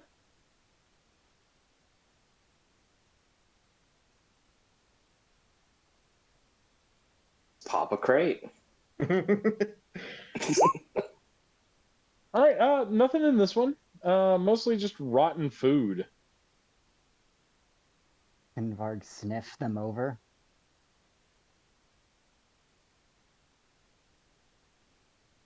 When in doubt, have Varg sniff things. Okay, Varg, something does not smell right about this, and you also smell something from one of the other rooms. It's alive and smells like there's also uh, blood in the other room.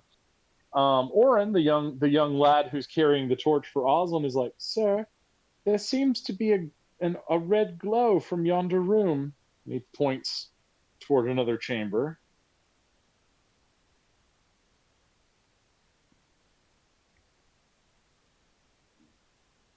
Who has the higher sneak skill? If you're declaring you sneak, you don't have to roll for it. Sneak is for special things where you're trying to, like, I don't know, sneak up on somebody and take something off their desk. I'm assuming you're moving with like some kind of caution. Yeah, I'm just gonna like draw everyone's attention to it, but like he's gonna mention that something doesn't smell right about the crates or this whole situation, and then that's brought up. So he's gonna like take point, kind of like sneak, move cautiously towards that certain glow. All right, you see an 8 foot long glowing beetle eating a freshly killed goat.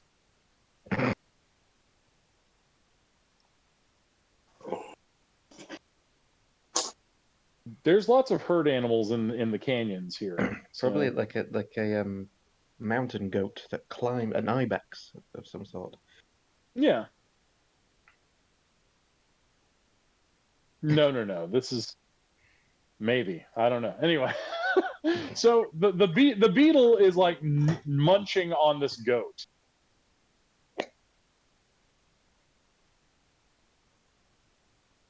It is natural, so yes, you can talk to it. It's a fire beetle.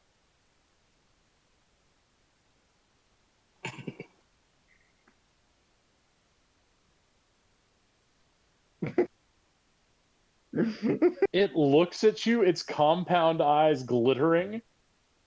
Yes.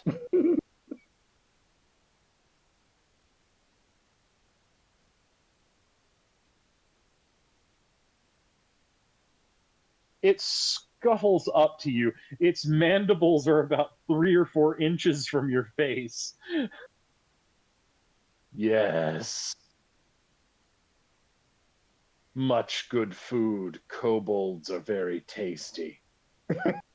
You can find a way down to where the kobolds live inside the big house out there. You assume it means the gatehouse.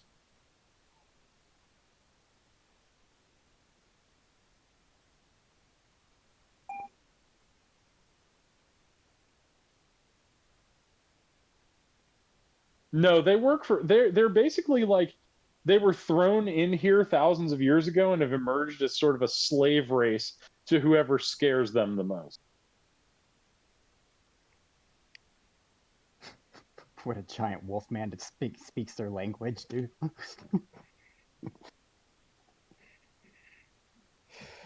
uh, anyway,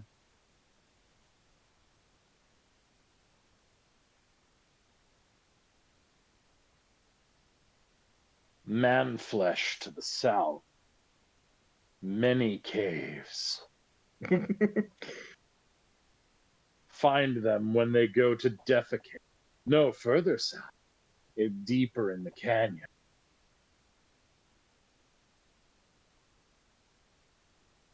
Delicious man flesh. I've never had elf flesh. can It eyes Arius. It eyes Arius a bit longingly.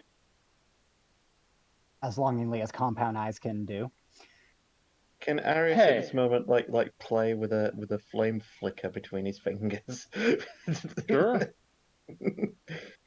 That's not going to bother it. It's a fire beetle. All right, You might seduce it. a flicker of frost cold between All right, around his so hand. so the thing decides the better part of discretion is the better part of valor. And by the way, Trell, it teaches you the call that you can do to summon it because you got a critical success on its reaction roll. It is very friendly toward you. Creepily, but very friendly. Well, I mean, it's a the freaking giant carnivorous insect. They're not exactly cuddly. as much as Trell would like it to be. Hey, Trell could cuddle it, and it would be like it's okay. It's like in one game, I've got this character. She's playing like this lady. She's playing a mutant possum, and she's met this alligator mutant guy, and he just does not understand all these mammalian emotions. So she's like, "Here, cuddle," and he like starts squeezing her, and she's starting to choke out. She's like, "No, no, that's not it." So I do try to play my animals at least somewhat alien to the way humans think. So all right.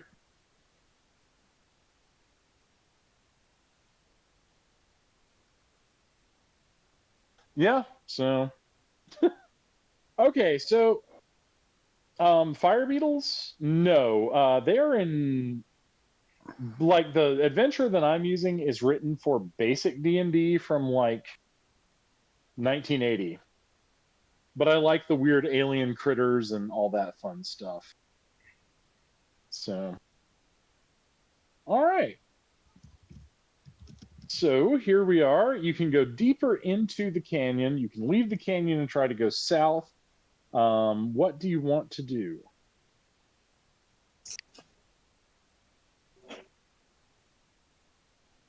To the south of the valley of the canyon. So you'd have to leave the canyon to go find the man flesh that the beetle was talking about.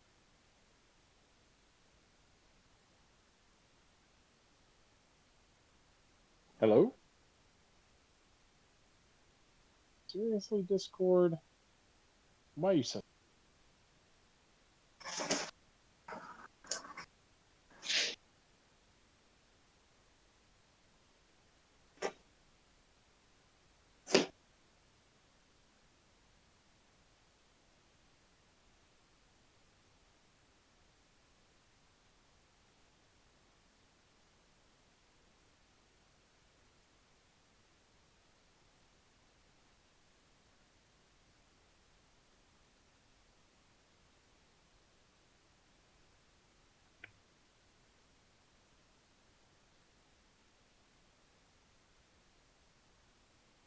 Tina?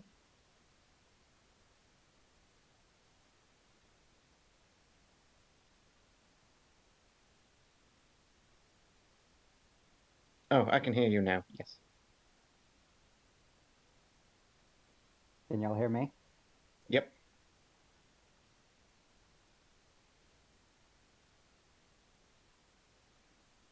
We hear strange noises from Chad all the time, so that's fine.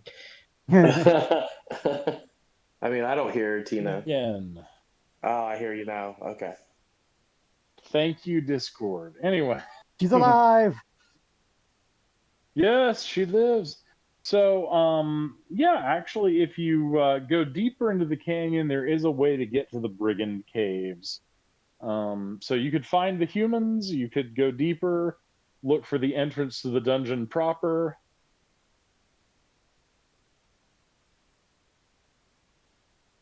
For the Okay. dungeon.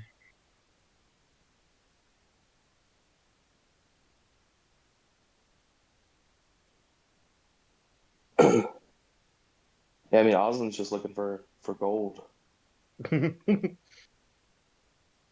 Artifacts are worth gold. Yes. All right.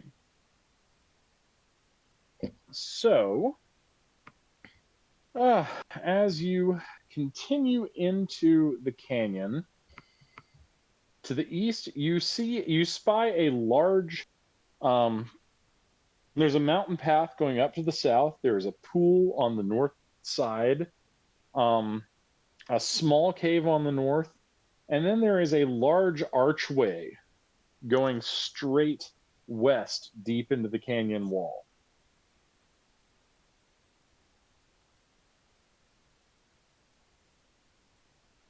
Yeah.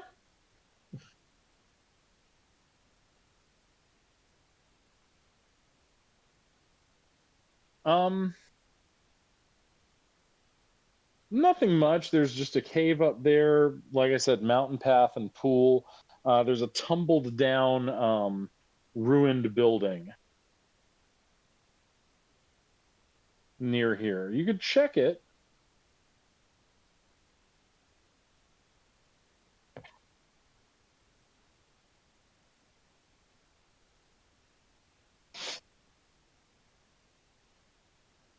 Alright, I'll check the ruined area. Okay, Arius. In checking the ruined area, you come upon a cache of treasures.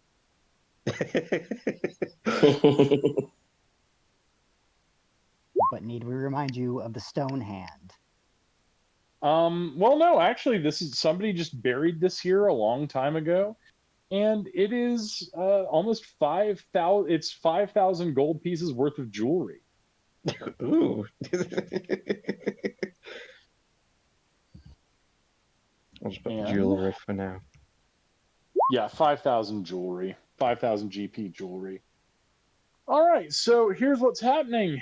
Nothing has come. Nothing has gotten near you. So you're examining the archway, right, Trell? There is and it's written in Elvish, um, a uh, a rhyme above it. It says, "Beware all who enter these benighted halls of stone. Within lies no solace nor any comforts of home. Toiling for our crimes, we must dig where we dwell, with no mercy or freedom in our vast stony hell."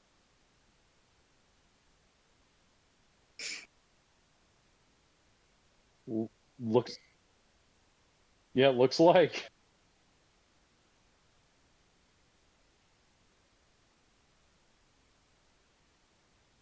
Yes.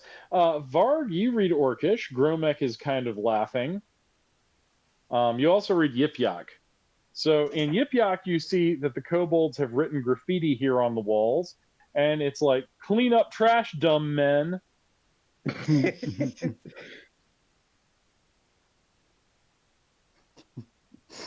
Your mother was a hamster. Stuff like Yeah, I mean, it's that kind of stuff. I mean, there's some fun Orcish limericks about, smacking your mother in the head with a bench. him and Grelmack are having a good giggle. Yeah, So. yeah. All right, so there are massive stone stairs that lead down into the earth here, Trell. Um, is this well? Is this where we would start to find the kobolds since it's going underground? Honestly, it's hard to tell. I mean, the kobold, you can smell the kobolds from here, but you also smell dead bodies, you smell human, you smell some orc. Okay, Is it information that is relayed. is it possible to set up like another forward point for the main camp here? It is Since possible. okay. Trell Varg is gonna come in right after you, and if there is and he's going to relay the information that if there is a kobold up ahead, let him do the talking.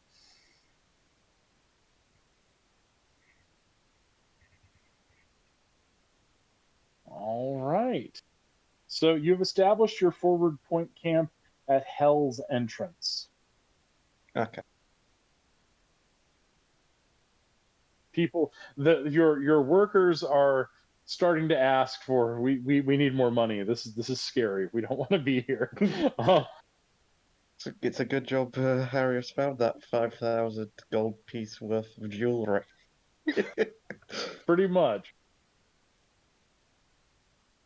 Well, no, I mean these people only get like 5 copper a day. I mean, If I Jewelry's a raise. yeah, no, he's not giving them jewelry. How much how many copper pieces to one gold piece? 100. So honestly, for 1 gold piece, you can bribe the whole camp. Yeah, I'm get Arish has got 15. He's gonna be generous and put 2 gold pieces down. All right, they're like, we will die for you, sir. That'll feed my family.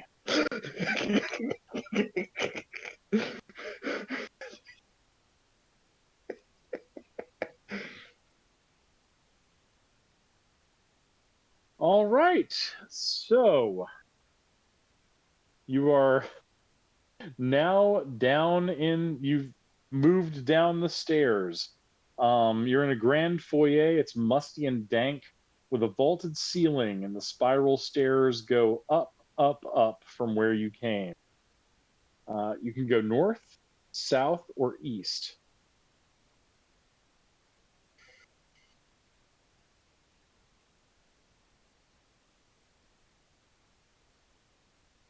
You smell like rotten food from the east. From the north, you smell smoke and burning. Um, and to the south, you smell nothing.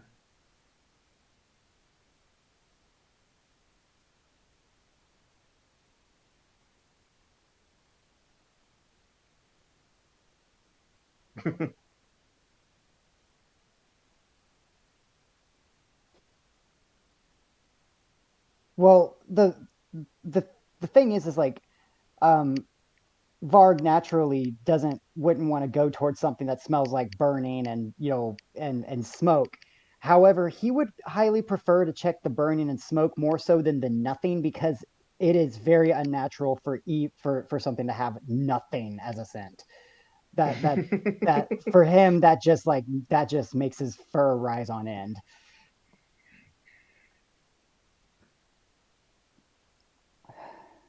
Okay.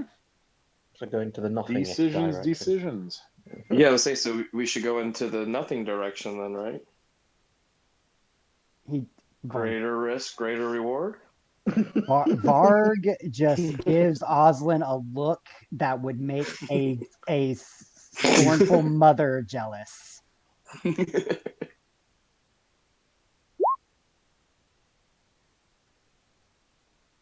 It's a mass grave of dead kobolds.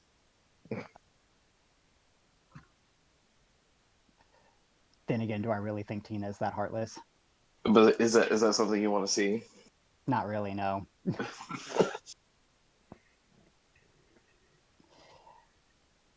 Okay. I say we go towards the. I say we go towards the nothing center. I agree. Okay.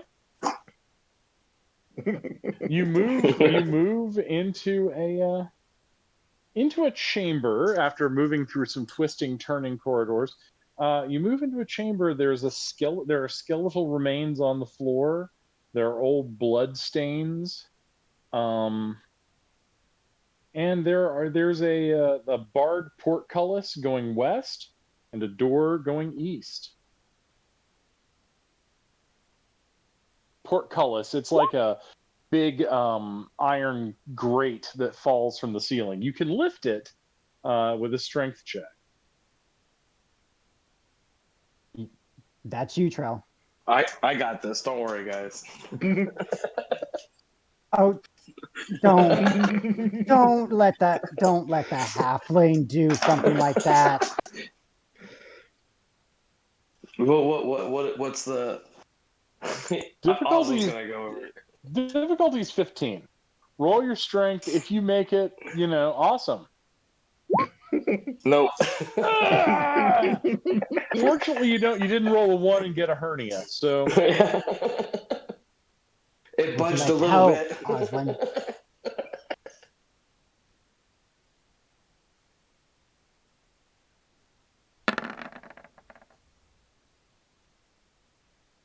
actually, Kiara helps you, and you manage to lift it. Let's say Oswald would still be trying to lift it. He's not giving up. All right, so the three of you get it up.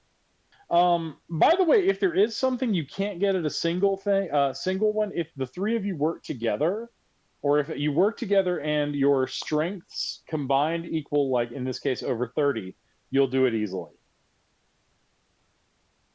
So, not rolled, but like your strength scores. Okay, so you're in a hallway that goes north and south.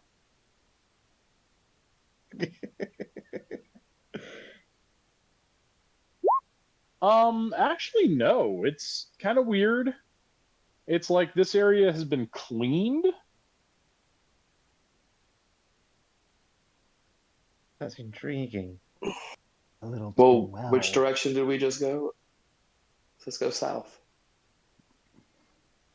Okay. Yeah, south is fine. Okay. Yeah.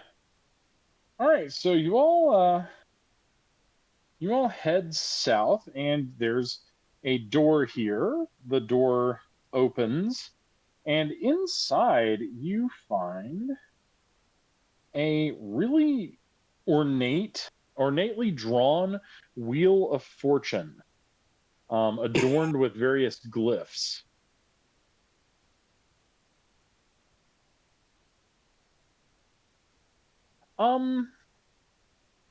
Arius, Yes. you can, because you're a magician. Okay, this is devoted to the god of misfortune, Ralashaz the Unlooked For. And apparently it indicates that deeper below, there is a temple to Ralashaz called the Casino.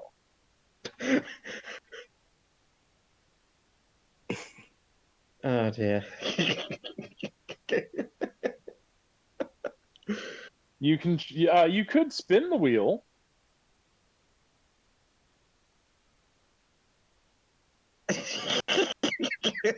Oh yes. It depends what you have to gamble with. Well, you don't know. No.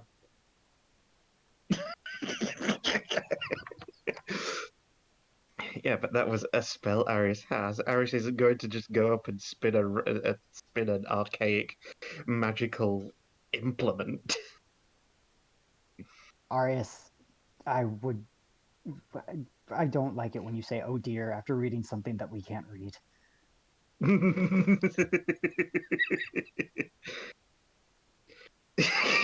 I mean, I've been sitting over here thinking like, I think Oswald's gonna go and spin the wheel. All right. He's his natural Oswald curiosity is getting to spins him. the wheel. All right, excellent. So, oh, that's good. Oh no. All right, Oslin, choose one of your ability scores.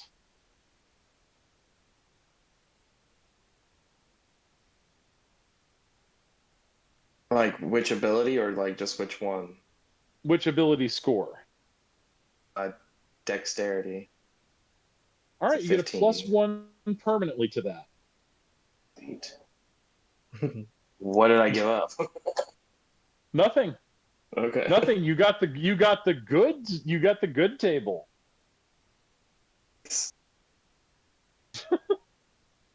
Anybody else? I feel fine. I feel great.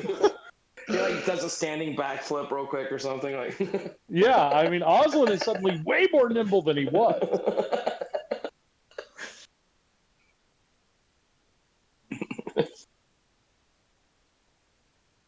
All righty. Okay.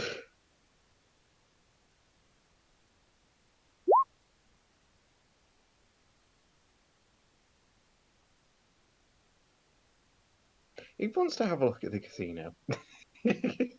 Of course he does.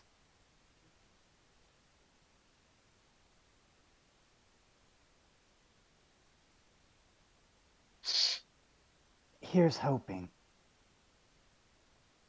Mhm. Oh, I'm sorry. It was just every Sphinx I've ever encountered in a damn game.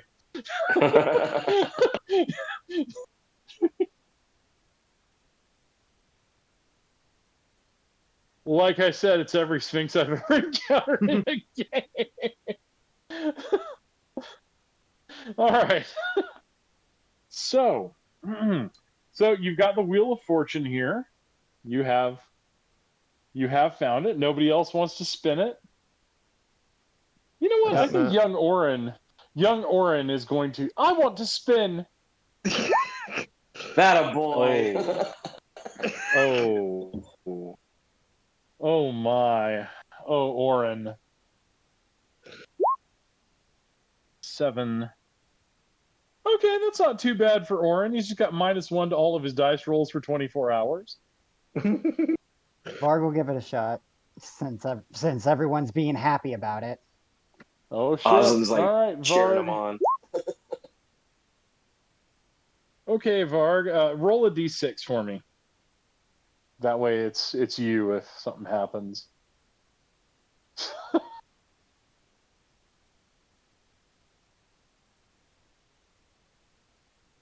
I also need to roll a wandering monster check. Okay. Hello? Okay, cool. All Oh. right. No, that's the good one. 1 to 3 is the good Nice. one. Oh, thank goodness. All righty. What did Varg get? Ooh. I'm going to roll to see what random spell Varg learned.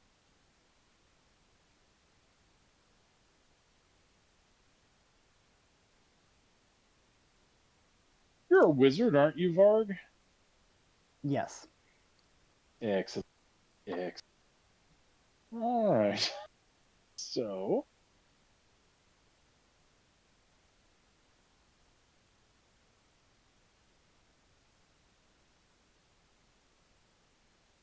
all right.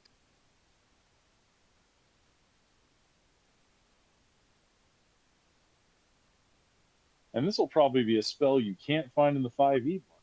I'm using a different book. No. I figure. All right, so Varg, you've learned the spell ventriloquism. Mm. Oh, okay. You may use it to throw your voice, make something else talk. Oh, It's pretty Yeah. cool. If you roll well enough, you can even make it sound like you're from everywhere in some godlike capacity. nice. Okay. Where am I gonna write that? And Cantrips will work, yeah. Do you know what? Aris is going to have a roll. All right, roll a d6 for me, Arius. It's gonna end up being terrible. I have a feeling. Bruce Carey says, "Oh, No! No, you got the good one. All right. So, Arius, yes, how many coins are you carrying on your person? currently 13." You now have 26. Hmm, okay. What with the 5,000 gold pieces worth of jewelry and now a collection of 26 gold pieces. Mm-hmm.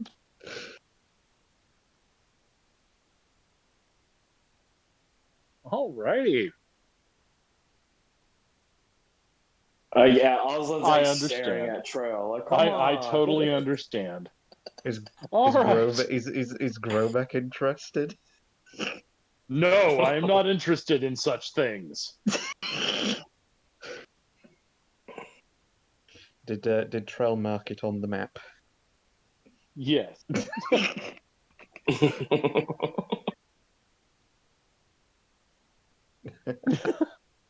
Okay. All right.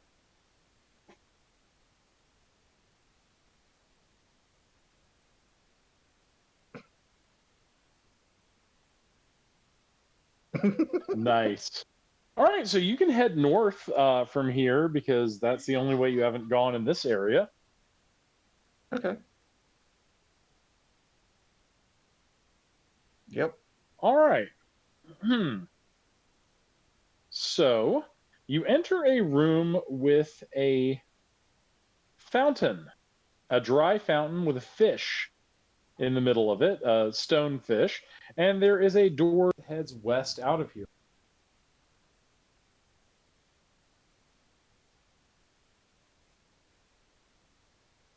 So, Yeah.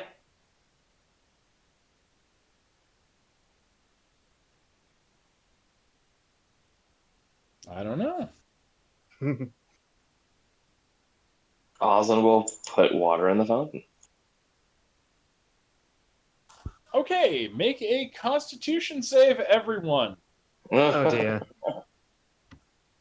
The fish begins spewing poison gas.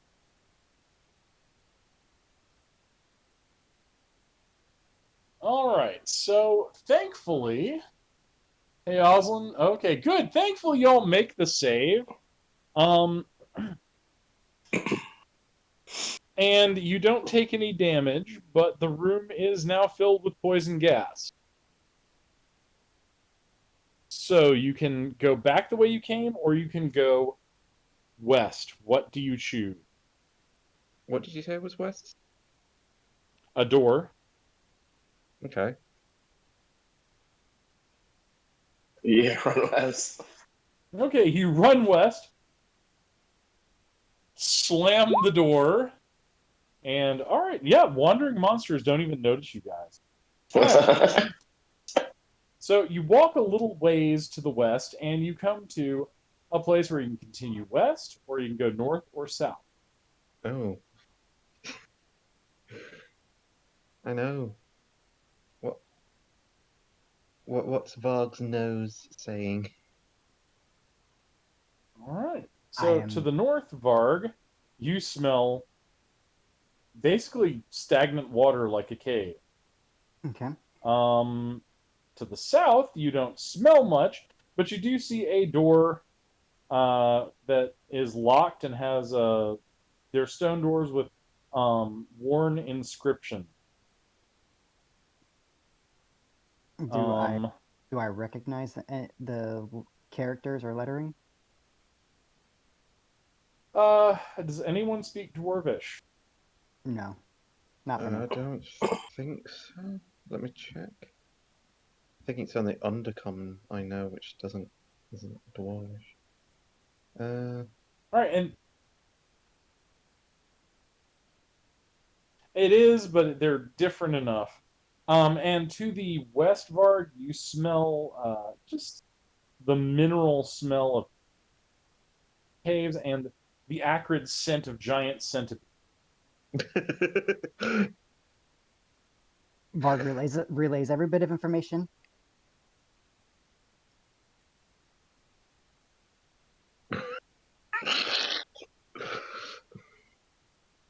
Trell, have we not made enough friends? So the door is it locked from the inside or from the outside? From the outside, you could possibly try to pick it.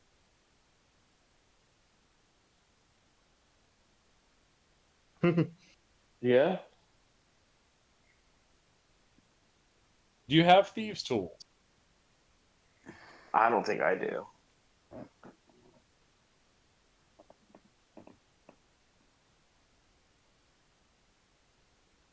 We could.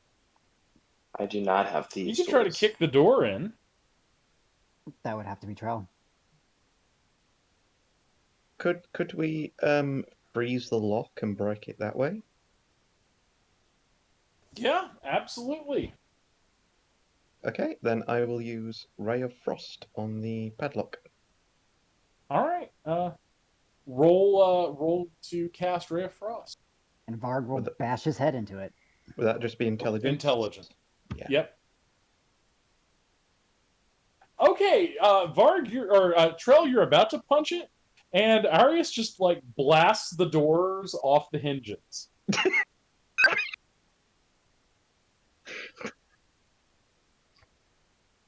What is it? The other guy that's a wizard there? No, Alaric is back home. Oh, okay. I thought he came with us. Nah. Okay. Well, he's Never mind. actually back he's at Arvinius's tower reading books. Okay. All right, so you're in a room full of crypts, and the passage continues south past all of these crypts. Do you wish to search the crypts or go further south? Can we inspect the crypts? Yeah. Sniff, sniff. Sniff, sniff. Well, no, just so we can see if there's like any traps or anything like that. Well, I roll randomly to see what's in each crypt. There are 4 of them. All right, one of them. Pop that top. All right, 2 zombies come busting out after. Actually, hang on. Yeah, 2 zombies come busting out after whomever is closest. So, you have initiative because, well, zombies are slow. So, Oslin, you go first. Okay, so what he's gonna pull out his magical short sword, the Zippo, and Oh, nice. he's gonna swipe at one of the zombies. All right. Roll to hit. You got to beat a 10. Am I rolling like dexterity or? Dexterity, yeah. I guess I just click. Mr. Speedy. Oh, crap. Okay. So. Wow, okay. And wait, you get to add. All right, so you just hit one of these zombies. It bursts into flames and turns to ash. Good lord. Okay. Arius. Second zombie's like, ugh. What do you do? I am going to use Burning Hands. Okay. Roll for it.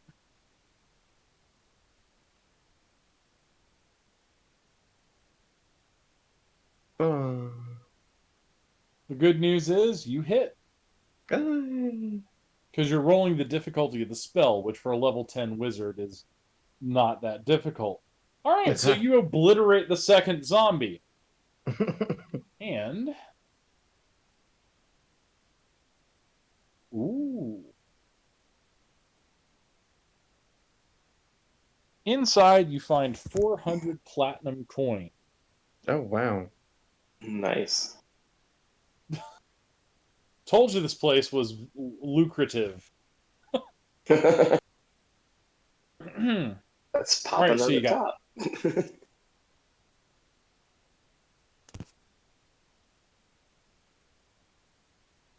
All right, so there are um, two more crypts you can explore if you wish to, or you can. Okay, Yeah. Yeah. all right. And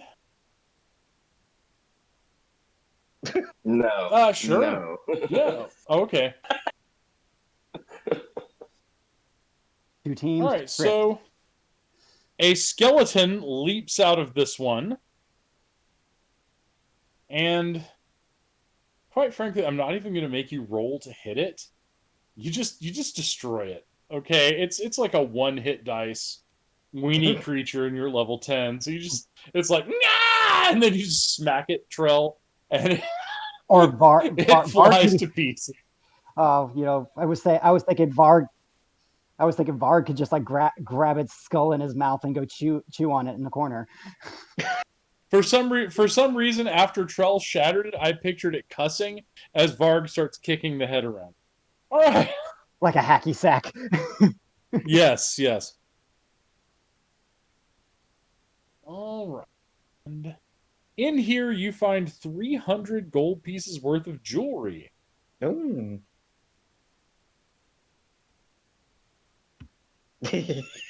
Yeah. Or did you write down the platinum ones then? Ah. Arius walks out looking like Mr. T in elf form. One pities the fool. Gorgeous. All right. So are we checking the last crypt? All right. And oh wow. Okay, it's empty except for 200 gold pieces worth of jewelry.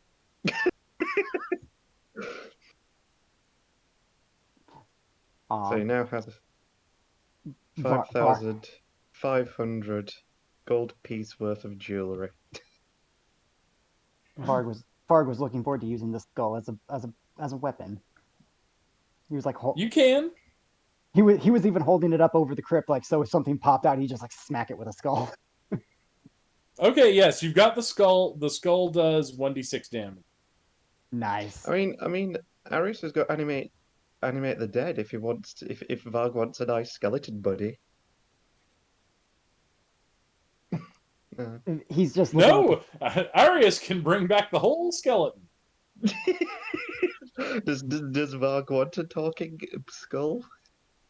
Varg just thinking not entirely, just more so kind of missing the skull that dissipated into nothingness a long time ago in one of our previous adventures. Okay. If Yes.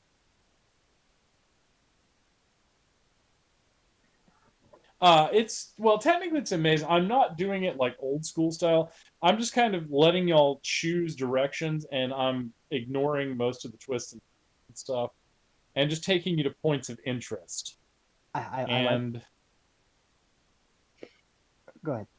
and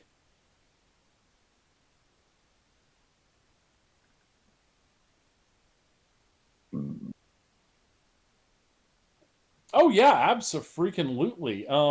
Actually, what that will do is when you need to leave, you can unerringly find your way back to the entrance.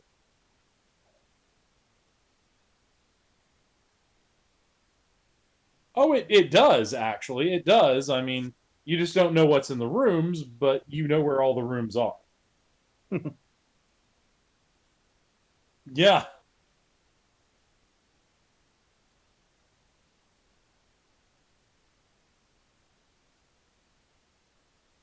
Nice. All right. So, and I tell you what, next time I will try to put up a map of of what the maze itself looks like. This place is the first level's gigantic. It's like four giant quadrants. You're just in the first quadrant. Inspect all the quadrants.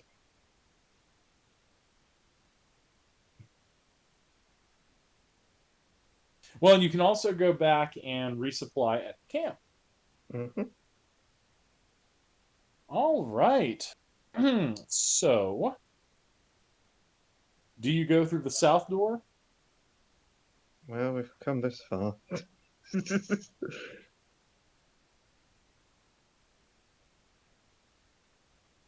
This goes to a dead end, but you also know there's a secret door in this room. So, some kind of cool stuff. Yes. All right. So, Yep. okay. So you enter, you see an altar of bones with a grinning stone skull on the wall. The secret room, you just go open it. You know there's a trap there, so you make sure the trap isn't sprung. You go in and you find religious vestments of Nerol the Reaper. And you also find a coffer containing 9,000 silver pieces, 60 gold pieces worth of jewelry, Right. and 2 potions of healing. Ooh. Well, none of you worship Nerol the Reaper, who is, by his definition, a hideously evil god.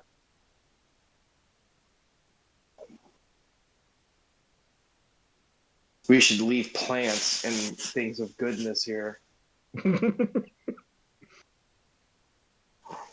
Are you going? Do you want to leave a piece of mistletoe here? You use druid crafted. Yeah. Okay. Yeah. You do it. And as you lay the mistletoe down, the altar crumbles to dust, and the grinning skull falls off the wall. I thought you were going to say the skull goes to a frowny face. Nah.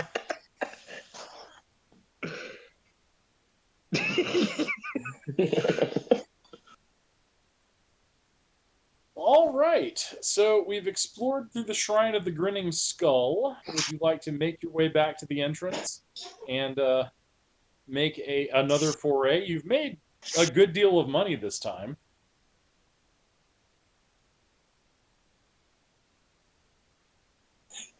I would like to as well. Yeah, I agree. Well, I'm kind of flagging. So Oh, okay. and also here, yeah. Yeah, we're almost into hour 3 and I'm like, okay.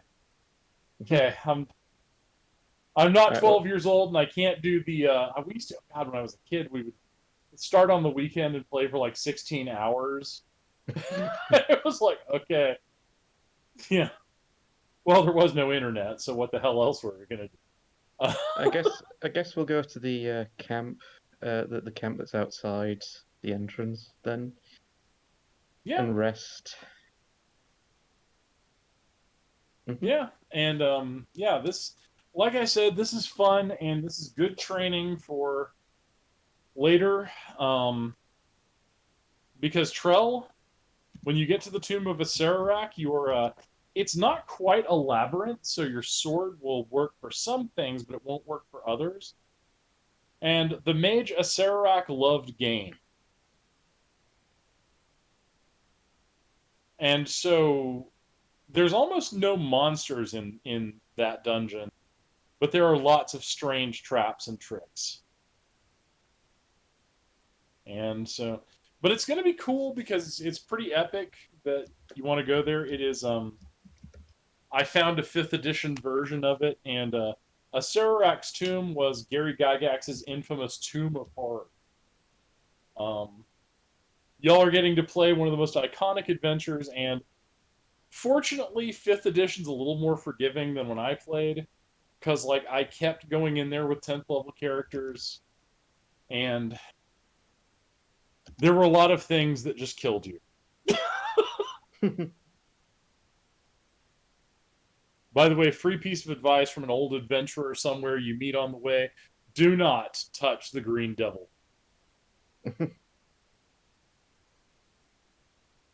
Green devil face. You'll know. I'll show you a picture when we get there.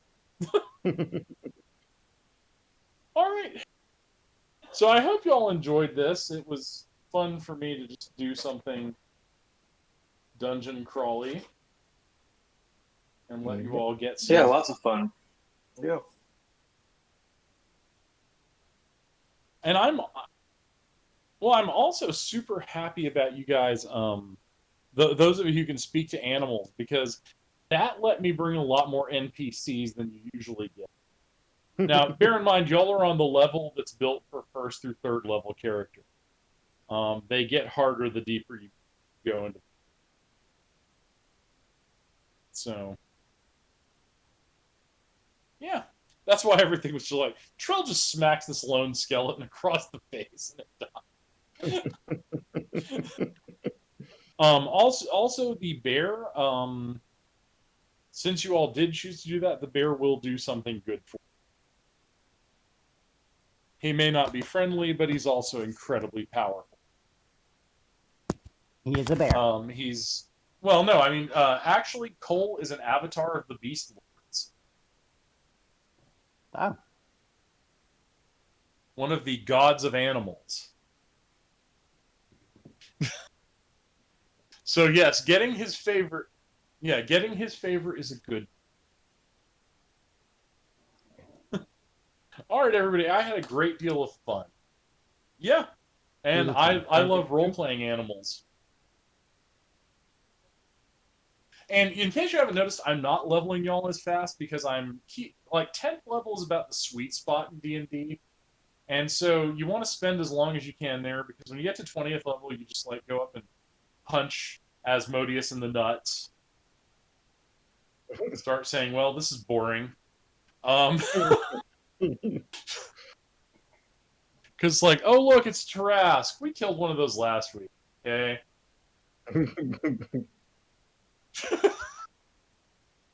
Oh gosh. Well, everybody, it was great. Thank you all so much for playing. I should be okay next week, so that's good. All right, I'll talk to y'all later. Awesome. Everybody, thanks. Everybody have a good night. Good night, Thanks. Tina. You Thanks. too. Good night. Good night. Good night.